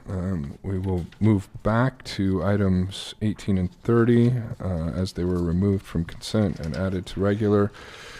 Item number 18 would look for a motion to consider resolution number 2023-15 declaring the city's official intent under Internal Revenue Code regulations to incur indebtedness, which includes reimbursement of expenditures for computer-aided dispatch and records management software. I'll make a motion for consideration of resolution number 2023-15. I'll second that. Motion second, and for some background on this, Randy Gates, our city finance officer. This is a requirement of Internal Revenue Service regulations. If you expend money more than 60 days before a bond issuance, you can no longer issue tax-exempt bonds and reimburse yourself for that expenditure unless you have an intent resolution stating that our intent is to actually reimburse those monies from tax-exempt bond proceeds. We do this fairly frequently. I think the last one we did was for the ambulance. This one would be for the Central Square contract for computer dispatch and records management services. That was approved at the last city council meeting. We wouldn't have to do this now because I think the first 25% of that will be paid from wireless 911 funds. But we thought since the contract was approved, it would be good to get this resolution in place so there's no chance of forgetting to do that and coming down the road later on and not having an intent resolution in place. So that's why we're got it on the agenda at this point. And answer any questions. Thank you, Randy. Any questions?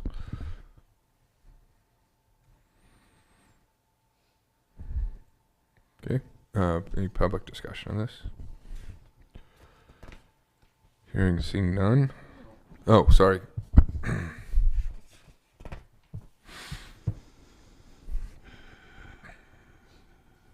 Jim McKenzie, just a question. I mean, for $155,000, is that something that we can just pay for without issuing more debt? I mean, do we really want to issue debt and pay interest on that for how many years? I'm not sure. We issue these bonds for the weighted life of the assets we're buying, and there's a bunch of things in the CIP next year. Probably the bigger ones are police and fire roof replacements. There's defibrillators in there. The ambulance I mentioned previously. There's other smaller things. I can't remember exactly what those are, but we would look at the cost of those items, what the life of those items are, and issue bonds based on the weighted average life of those items. I guess my question would be, in terms of being fiscally responsible, if that item can be paid for why don't we just pay for it instead of issuing debt and paying interest over whatever that period of time may be? Thank you, Jim. Anyone else wishing to make comment? Any further discussion, council? Hearing none, please vote. All council members present voting in the affirmative, resolution 2023-15 is adopted. Item 30, we'll look for a motion to consider resolution number 2023-16, authorizing that in the event that the city exercises a first right of refusal on the property located at the west 22 feet of Lot 5 and all of Lot 6, 7, and 8, Block 4, original town of Norfolk, Madison County, Nebraska. Use will be for the benefit of the Vehicle Off-Street Parking District Number 1, or VPD, or its successor. I'll offer for consideration, resolution number 2023-16. Motion and second, and for some background on this, Candace Alder, our city economic developer. Good evening. I'm going to give you just a little bit of history on this, and then we can have a conversation about the resolution based on whatever questions that you have. So this resolution is at the request of the members of the Vehicle Off-Street Parking District Number 1, shortened to VPD typically, relating to the sale of the parking lot immediately north of the Kensington to HCI Real Estate Company. The resolution provides that in the event that any future owner sells the property to a third party for use other than a parking lot for a hotel, or the lot comes back into the possession of the city, any funds received or the lot itself will be designated for the benefit of the VPD or its successor.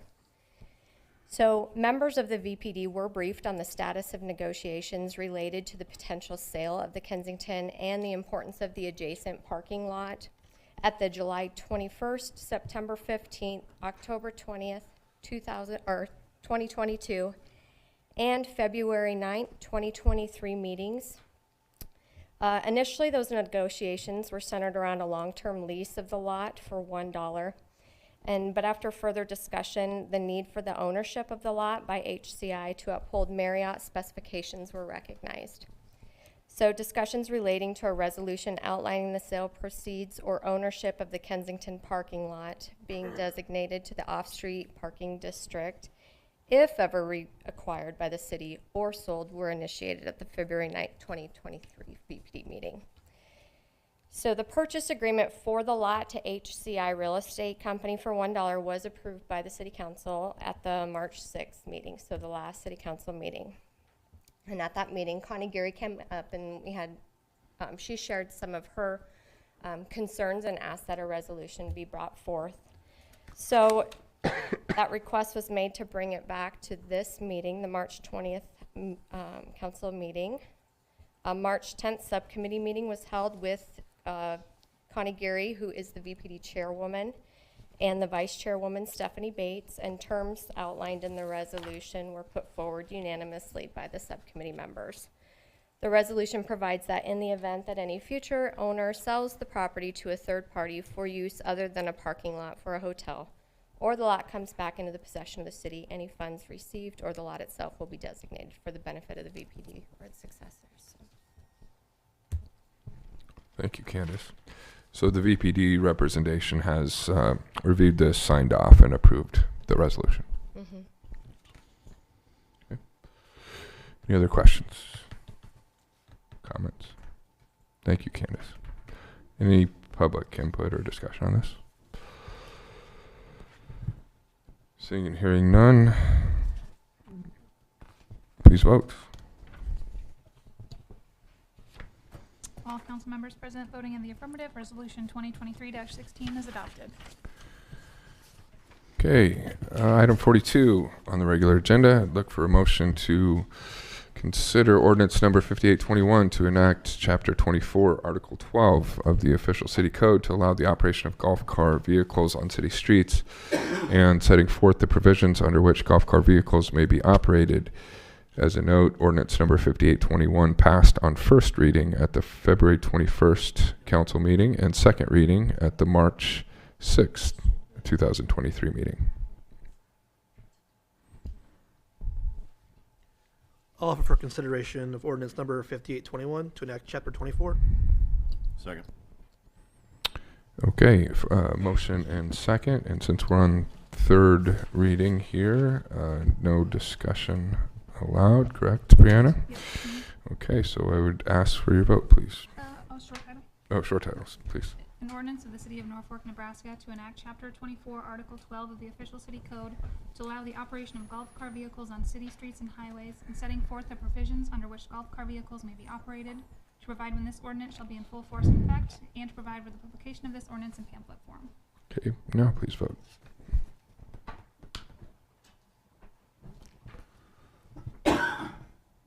Voting in the affirmative, Granquist, Arns, Webb, Murin, McCarthy, Clausen, Hildebrand. Voting in opposition, Snorton. Ordinance number 5821 carries on third reading. Okay, it takes us to item 33. Would look for a motion to consider ordinance number 5825, approving an amendment to section 4-4 of the official city code to include an exception for the keeping of hens, bantam hens, or ducks with a valid permit, and to more clearly define livestock as it relates to the keeping of livestock within the city, to amend section 4-6 of the code to address at-large chickens or ducks, to enact section 27-295 of the city code to allow the keeping of hens, bantam hens, or ducks in residential districts with a valid permit. As a note, this ordinance was passed on first reading at the March 6, 2023 City Council meeting. I'll make a motion of consideration of ordinance 5825.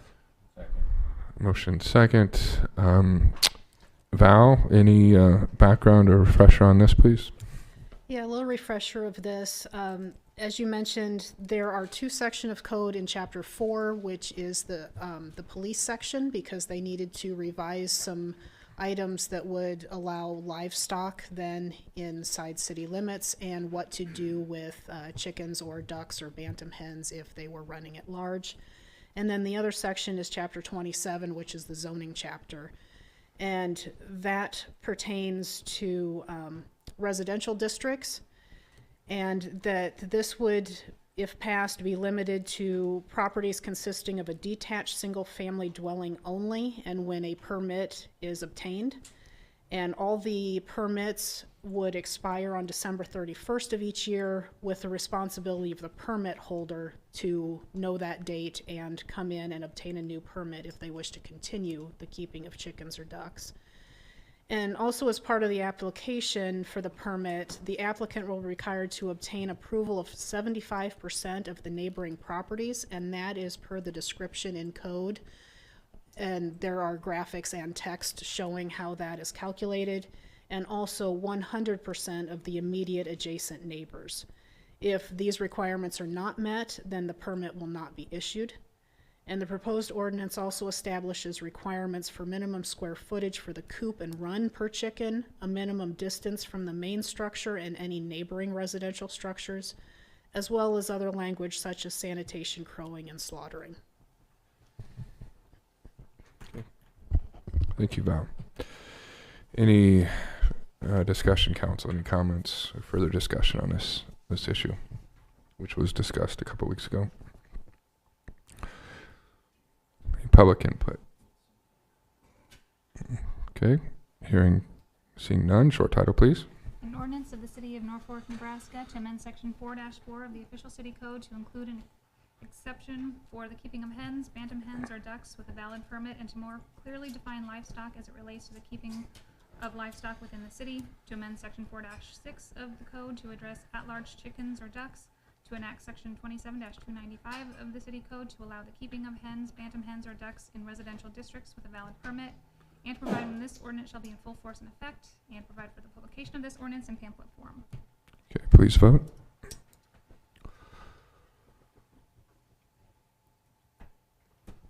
Voting in favor, Webb, McCarthy, Murin, Snorton, Clausen. Voting in opposition, Granquist, Arns, Hildebrand. Ordinance number 5825 carries on second reading.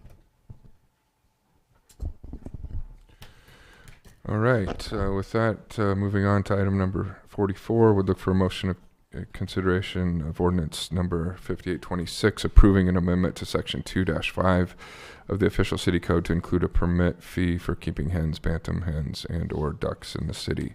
This ordinance was passed on first reading at the March 6th council meeting.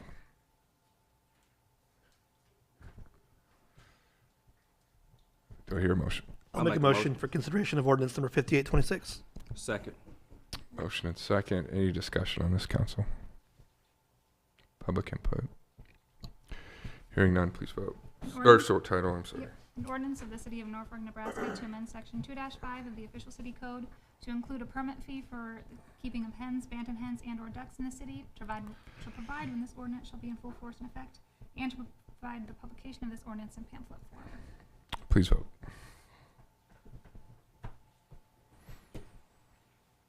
Voting in favor, Arns, Webb, McCarthy, Murins, Norton, Clausen. Voting in opposition, Grainquist and Hildebrand. Ordinance number 5826 carries on second reading.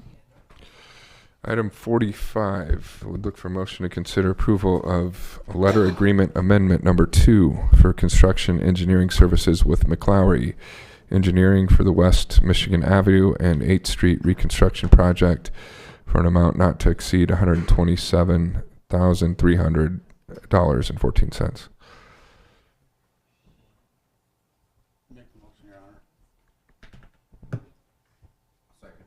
Motion second. Steve Ramus, Public Works Director, background, please. Mayor, Or council. Anna Allen, Yeah, I'm sorry. I'm going to pass that one off. Sorry, Anna. Good evening, Mayor and Council.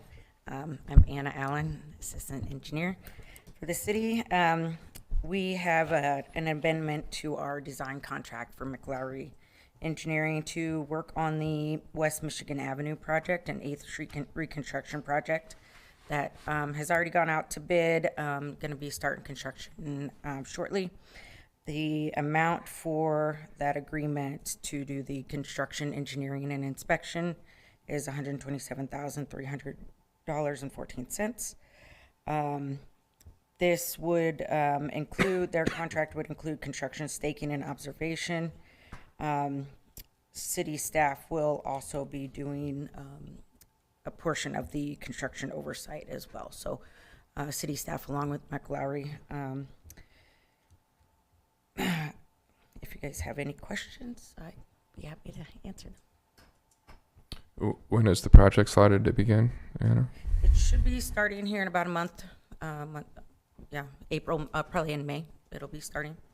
And it'll be in 2 phases. Part of it will probably be in 2023, second part of it in 2024. Okay. Any other questions? I guess I just have one. In this contract, does it have McLaury Engineering in charge of communication with the people that live in that area, or is that our responsibility? We will work with McLaury Engineering on that. We do have some temporary easements and things like that to go through with some of those residents.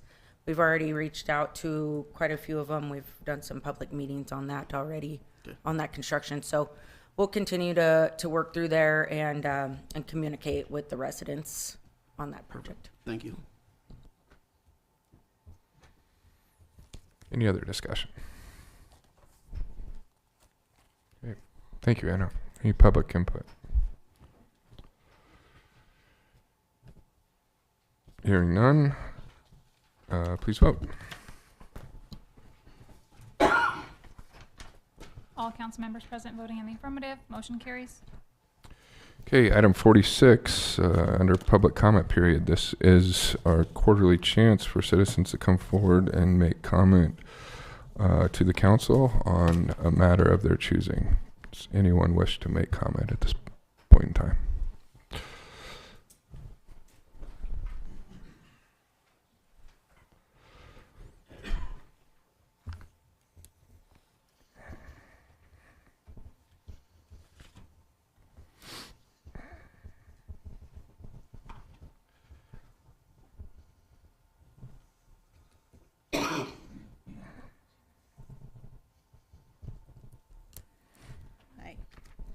Evening.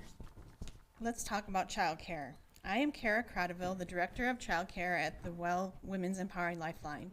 We are a nonprofit organization in Norfolk specializing in outpatient and residential treatment services to women, men, families that struggle with addiction and mental illness. One of our strategic goals for our organization has been opening a child care center to provide 24/7 care for 2 reasons. We have seen the need within our community, and we have felt the need both as an employer with 24/7 staffing and a treatment provider needing quality child care for families we serve. Now I'm going to throw out some numbers. Based on a community assessment completed by Madison County Community for Kids, there are approximately 433 children under the age of 6 in need of child care. The study was done prior to Northern Hills closure. 77% of surveyed parents say it's difficult to find child care locally. The top indicator on why it is difficult to find, 91% said availability. 81% said there are not enough child care options in our community. 79% rated it as the most important priority for the future growth and development of Madison County. That is, 79% polled viewed this as the most important priority for the future growth and development of Madison County. The closing of Northern Hills child care in December exacerbated this issue, adding an additional 200 child care slots in the deficit. Where are these children now? Some are in unlicensed homes or with relatives. Some families chose to have a parent quit their job, and some, due to lack of child care accessibility, may have need to relocate closer to family or support networks. Based on those numbers, we can all agree that this is a huge need for our community. The WELL has set out to reopen Northern Hills Child Care, the biggest investment to open the doors and the funding for the building, $450,000. We have applied for LB 840 funds from the Norfolk Economic Development, and we have been awarded $100,000 on the condition that those funds won't be released until we raise the rest of the money for the purchase of the building. So why am I here? We need the city's financial support. Once we have funds to purchase the building, it will take approximately 60 days to have the program operational and 1 year to reach full capacity. The Northern Hills building has the capacity to serve 200 children at any given time. With 24/7 care model, we intend to serve 300 children, providing high quality, licensed, and safe child care to half of the children in need right now. I can't stress enough that our 1 year plan is to meet the half of the needs of the children in the community going without child care right now. For the sake of these children and their families, we cannot afford to wait any longer to prioritize child care in Norfolk. It has been an urgent need in this community for decades. It became emergent when the COVID forced many child care programs to close their doors, and it became a crisis when Northern Hills closed in December. Our work won't be done after the purchase of the building. There will be repairs and maintenance to the existing building, recruiting and staffing the facility, licensing, training staff, and other vital tasks to be completed prior to opening the doors. The WELL is positioned to hit the ground running as soon as we purchase the building.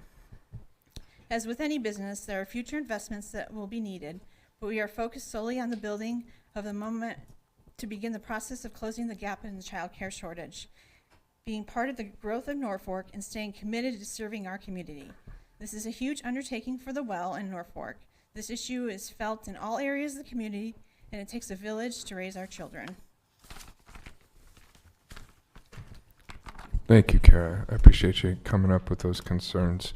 I appreciated the tour that you afforded me of WELL facilities a few weeks back, and I understand you and other representatives of daycare facilities throughout the community have been part of a task force coalition that was started by City Economic Development earlier this year, late last year.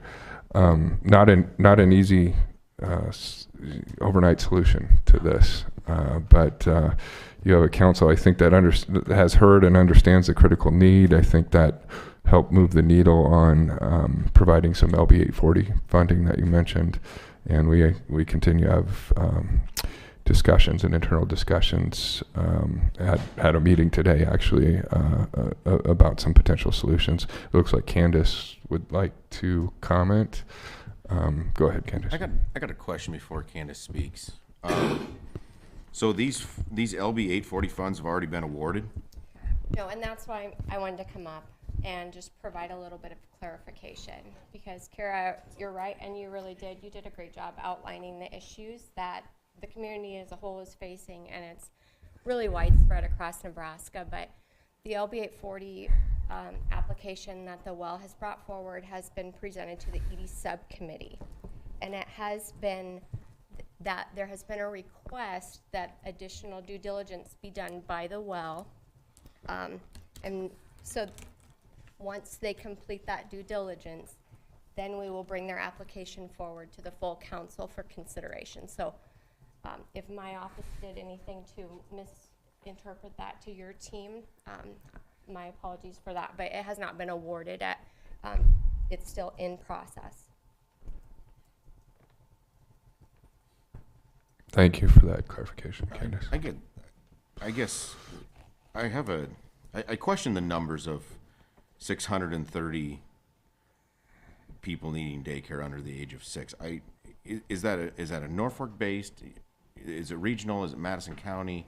I've heard a lot of different scenarios and not have had a firm number on all this. I have had a number of people reach out about this, and I don't know.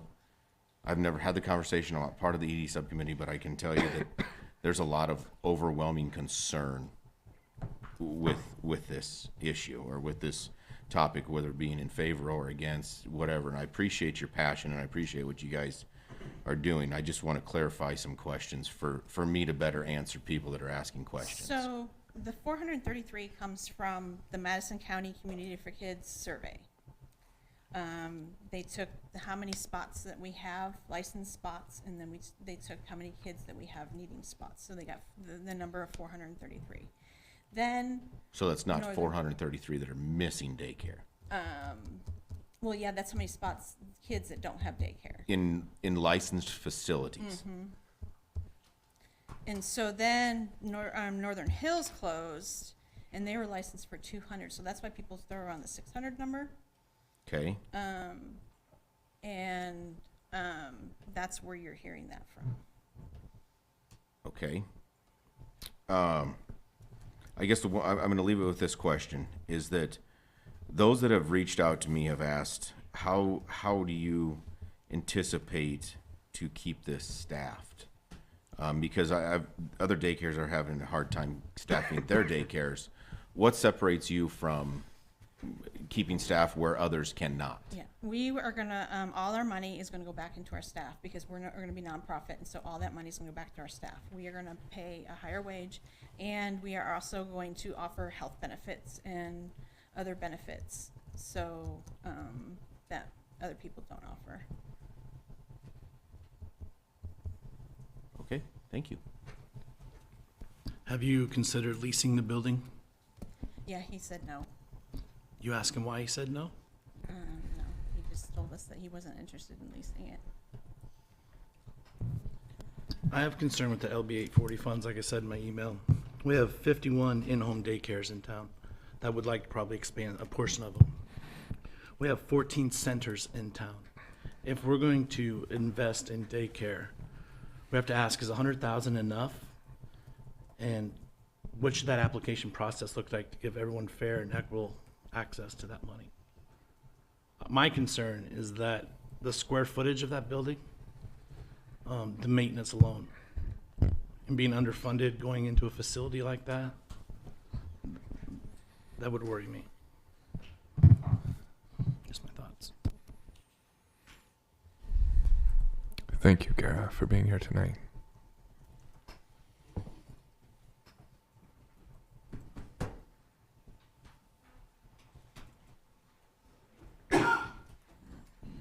I am Sasha. I work for the well as well. I am a stats person. So here's your stats, and this is where I kind of want to give you guys some more information for knowledge and hopefully further discussion.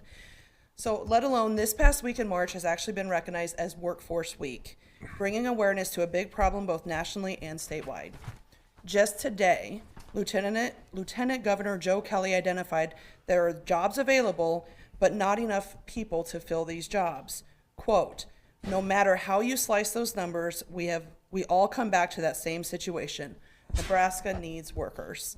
On Friday, March 17th of this year, an article in the Norfolk Daily News, Workforce Woes, Multiple Factors Contribute to Labor Shortage Round County State, identified that on January 25th of this year, there was 1,000 jobs advertised online. With the current childcare shortage of at least 600, and we have 0 24-hour operable daycare centers, sorry, I lost my spot. There is a strong correlation between lack of childcare and the availability of workforce. People cannot find daycare for their children, thus cannot fill the employment vacancies in our area. Women's Empowering Lifeline, we want to help fill that gap. I am beyond grateful for the work that the city of Norfolk, the council, the mayor, everybody involved with the city has been doing to bring people into Norfolk. The revitalization of downtown, bringing in businesses to our area that promote growth. However, without addressing the desperate need for childcare, our community will remain stagnant. Norfolk is expanding. Just recently, a new business identified, Norfolk Crush, will bring 55 jobs. Nucor's expanding, a $58 million expansion. 3 new businesses, and I know one for sure, Planet Fitness at Sunset Plaza. There's 2 additional ones. Divots expanded downtown, along with a new hotel. The revitalization, redevelopment of the Kensington. Multiple redevelopments for housing. The Foundry just identified 180 total units and multiple job openings with above mentioned businesses. These were just the businesses identified in the 2022 City Norfolk Annual Report alone. Where are their children going to go when parents fill these vacant employment gaps? In order to have successful operational businesses, childcare needs to be available so operations can be maximized. According to the Norfolk Economic Development website with census information from Esri, Madison County Business Summary. Currently, there is 1,763 total businesses that employ 24,191 people. As we are continuing to grow in developing business, the children will need a place to go. The employee residential population ratio is 69 per 100 residents. That means there's 31 potential people that have the capacity to be in the workforce, but yet, with childcare shortages, we're unable to close this gap. This does not include the recent closing of Northern Hills. 41.5% of the workforce is in the service industry. Service industry includes hotels, lodging, health services, etc. They do not close at 5 p.m. They do not close down at 5 p.m. Retail trade summary, 24.1%. This includes food stores, general merchandise, apparel, furniture, eating, drinking places. Those do not close down at 5 p.m. Manufacturing is 10.7%. These do not close down by 5 p.m. There's the manufacturing, if you look, a lot of them are 24/7 businesses. The lack of evening and overnight childhood likely exacerbates the workforce shortages that we have. Major employers identified by the Norfolk Economic Development include local 24 businesses with a near total of nearly 6,000 employees, according to the most recent information collected that was identified on March 7th of 2022. With a childcare shortage and no available 24/7 childcare, employers are negatively impacted. Based on this report, this makes up 18% to have a needed 24/7 childcare. This does not include the police or fire division, who are also city employees. In referencing the City of Norfolk Annual Report of 2022, general fund expenditures included Parks and Recs getting over $2.9 million, whereas Planning and Development got a meager amount of $622,191. Parks and Recs, great to have. I have 5 children, take them all the time, love what it's doing. But here's the thing, we're not gonna have people using them if we don't have the workforce corrected. Employers won't get their employees without childhood accessibility. According to the U.S. Chamber of Commerce, data collected by the Department of Labor, 58% of parents were unable to find childcare or daycare on a national level. Half of all workers and nearly 60% of parents cite lack of childcare as their reason for leaving the workforce. A survey conducted in February of 2022 identified childcare as the 4th leading cause of quitting employment. Identified barriers preventing the unemployed from going back to work. Number 1 barrier, the need to be home and care for children and or others in my family has made it difficult or impossible to search for full-time employment. The lack of accessible childcare affects more than just parents. The sector generates its own economic output and ensures that working parents can go to work. Without a healthy childcare system, revenue and economic output suffer. Investments in high-quality childcare results in wide-ranging business outcomes. Improvements include employee performance, organizational growth, recruitment and retention, community standing, and it provides a positive impact that reflects our community's values and culture. As this is just an open forum for discussion, I believe that the community in Norfolk should be involved, and we will be requesting that this topic be added to the next agenda for further discussion where more questions can be asked, information can be provided, and the entire community can come together to help with this child care crisis. That's all I have. Thank you, Sasha. I have one question, since WELL has signaled that it could take on 24/7 childcare. Has there been, what has that triggered in the community? Have you had inquiries of interest?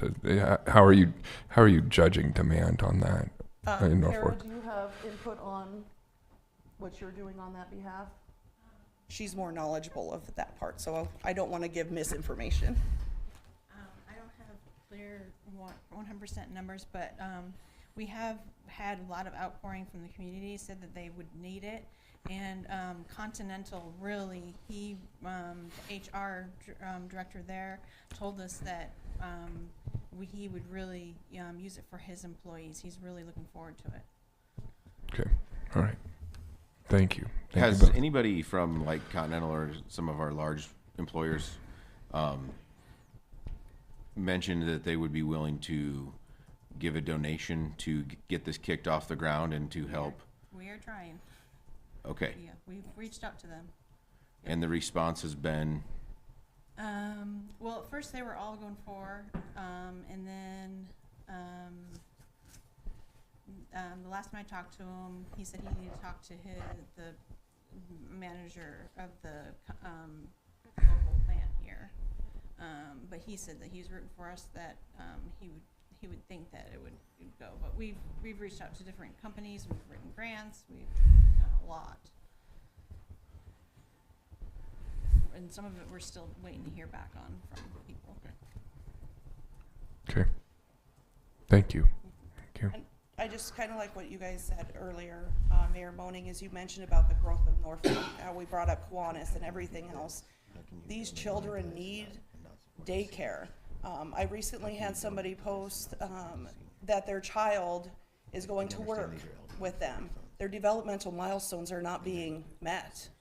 If we want to talk about continuing where we're at today and moving forward and providing a good standing for our youth in order to be successful members of our community, this is something that has to be done.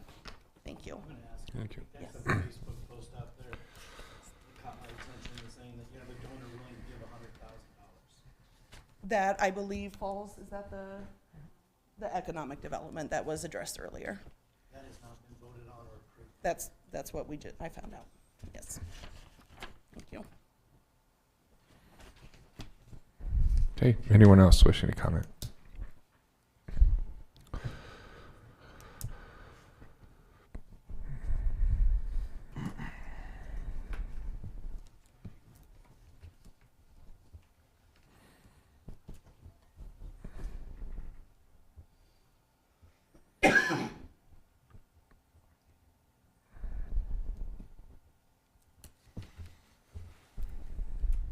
Good evening. Hello, I am Dana Walkenfuss, and I have been a resident of Norfolk for 7 years, since my husband got a teaching job here at the public high school. I worked as the director of marketing and then the director of resources for a sales and marketing firm for about 4.5 years, for about the first 4.5 years we lived here. For some background, prior to living here, I lived in Lincoln for about 10 years, and before that, I lived in Colorado Springs. In 2020, we welcomed a baby, Collins, into our family. And unfortunately, after my maternity leave was up, we were informed that the infant spot we had interviewed for had been filled. This left me caring for my infant while also trying to work full-time virtually. This was 2.5 months postpartum. Not even considering the tough physical recovery, it was one of the most difficult times of my life. Made even more difficult because I couldn't sustain it. I had to resign from my director position to stay at home.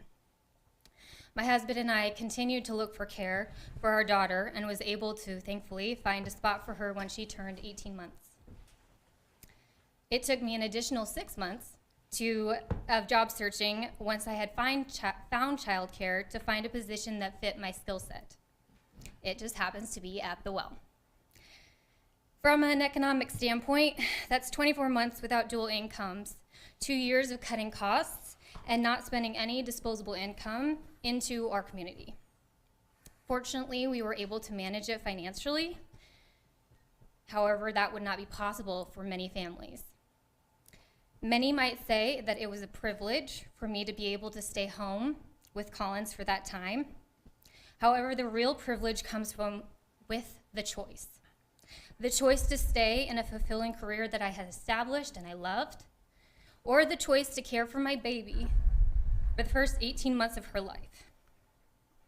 I didn't have that choice because of the lack of childcare opportunities here in Norfolk. And I know that there are other parents within our community who have to face that same dilemma. Teachers, working professionals, city staff, private business, healthcare workers, frontline team members, supervisors, we're all impacted.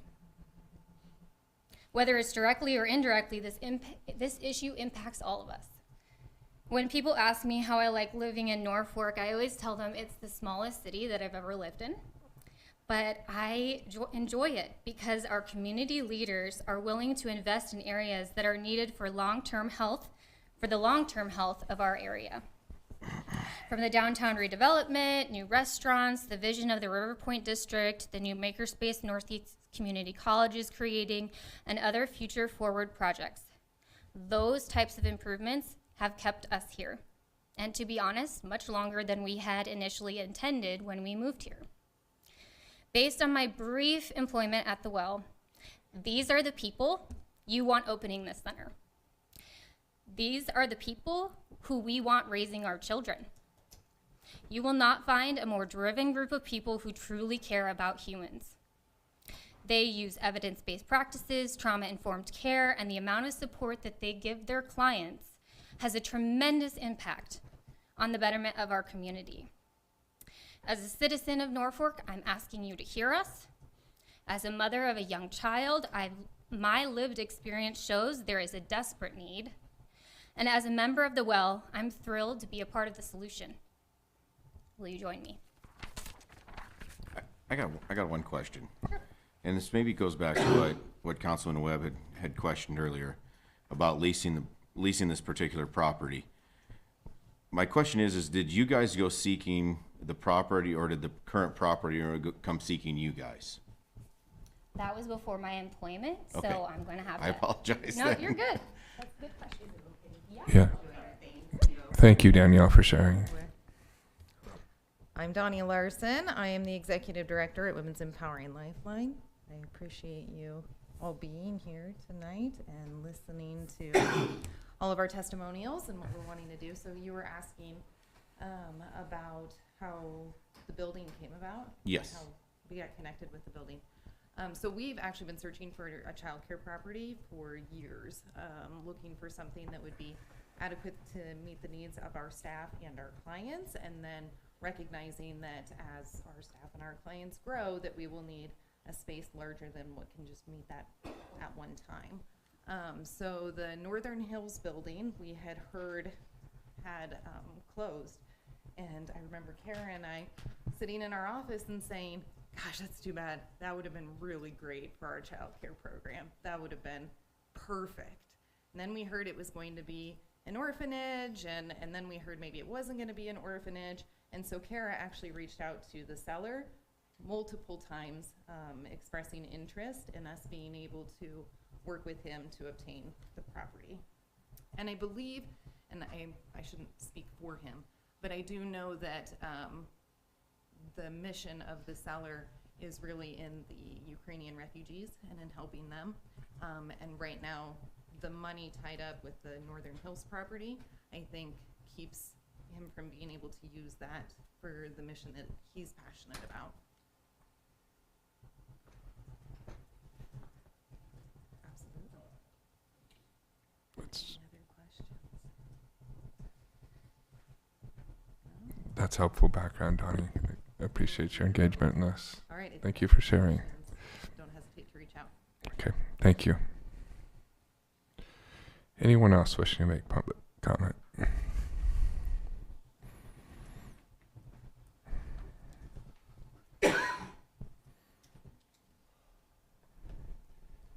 Jim McKenzie.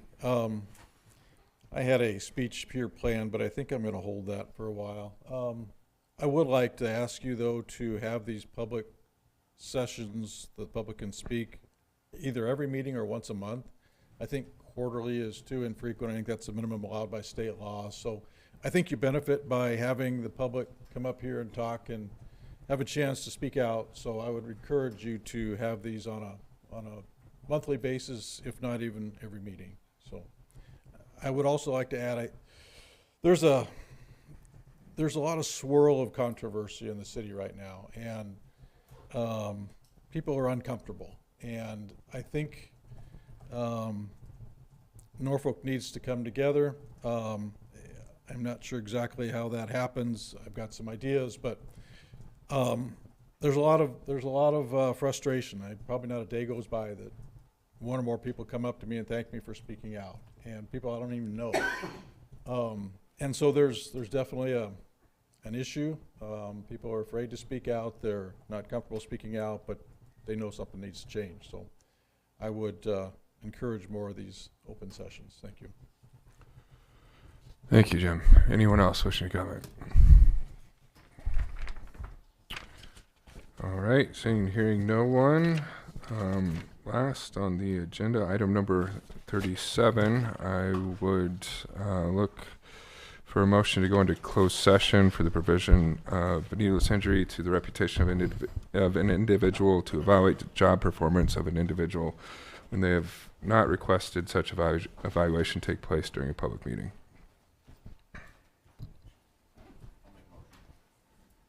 Second. Motion second. Please vote. All council members present voting in the affirmative, motion carries.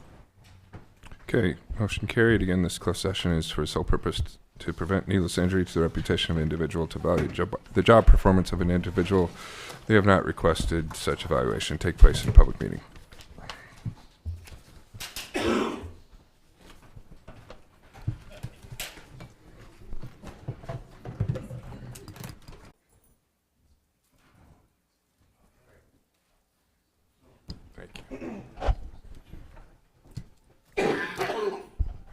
Coming out of closed session, we'll note that the only item discussed during the closed session was the evaluation of the job performance of an individual when they have not requested such evaluation take place during a public meeting. May I have a motion to come out of closed session? Second. Motion second. Any discussion on that? You guys want to talk about anything else tonight? Okay. Motion second. No discussion, please vote. All council members present voting in the affirmative, motion carries. All right, with that, this meeting of the Norfolk City Council is adjourned.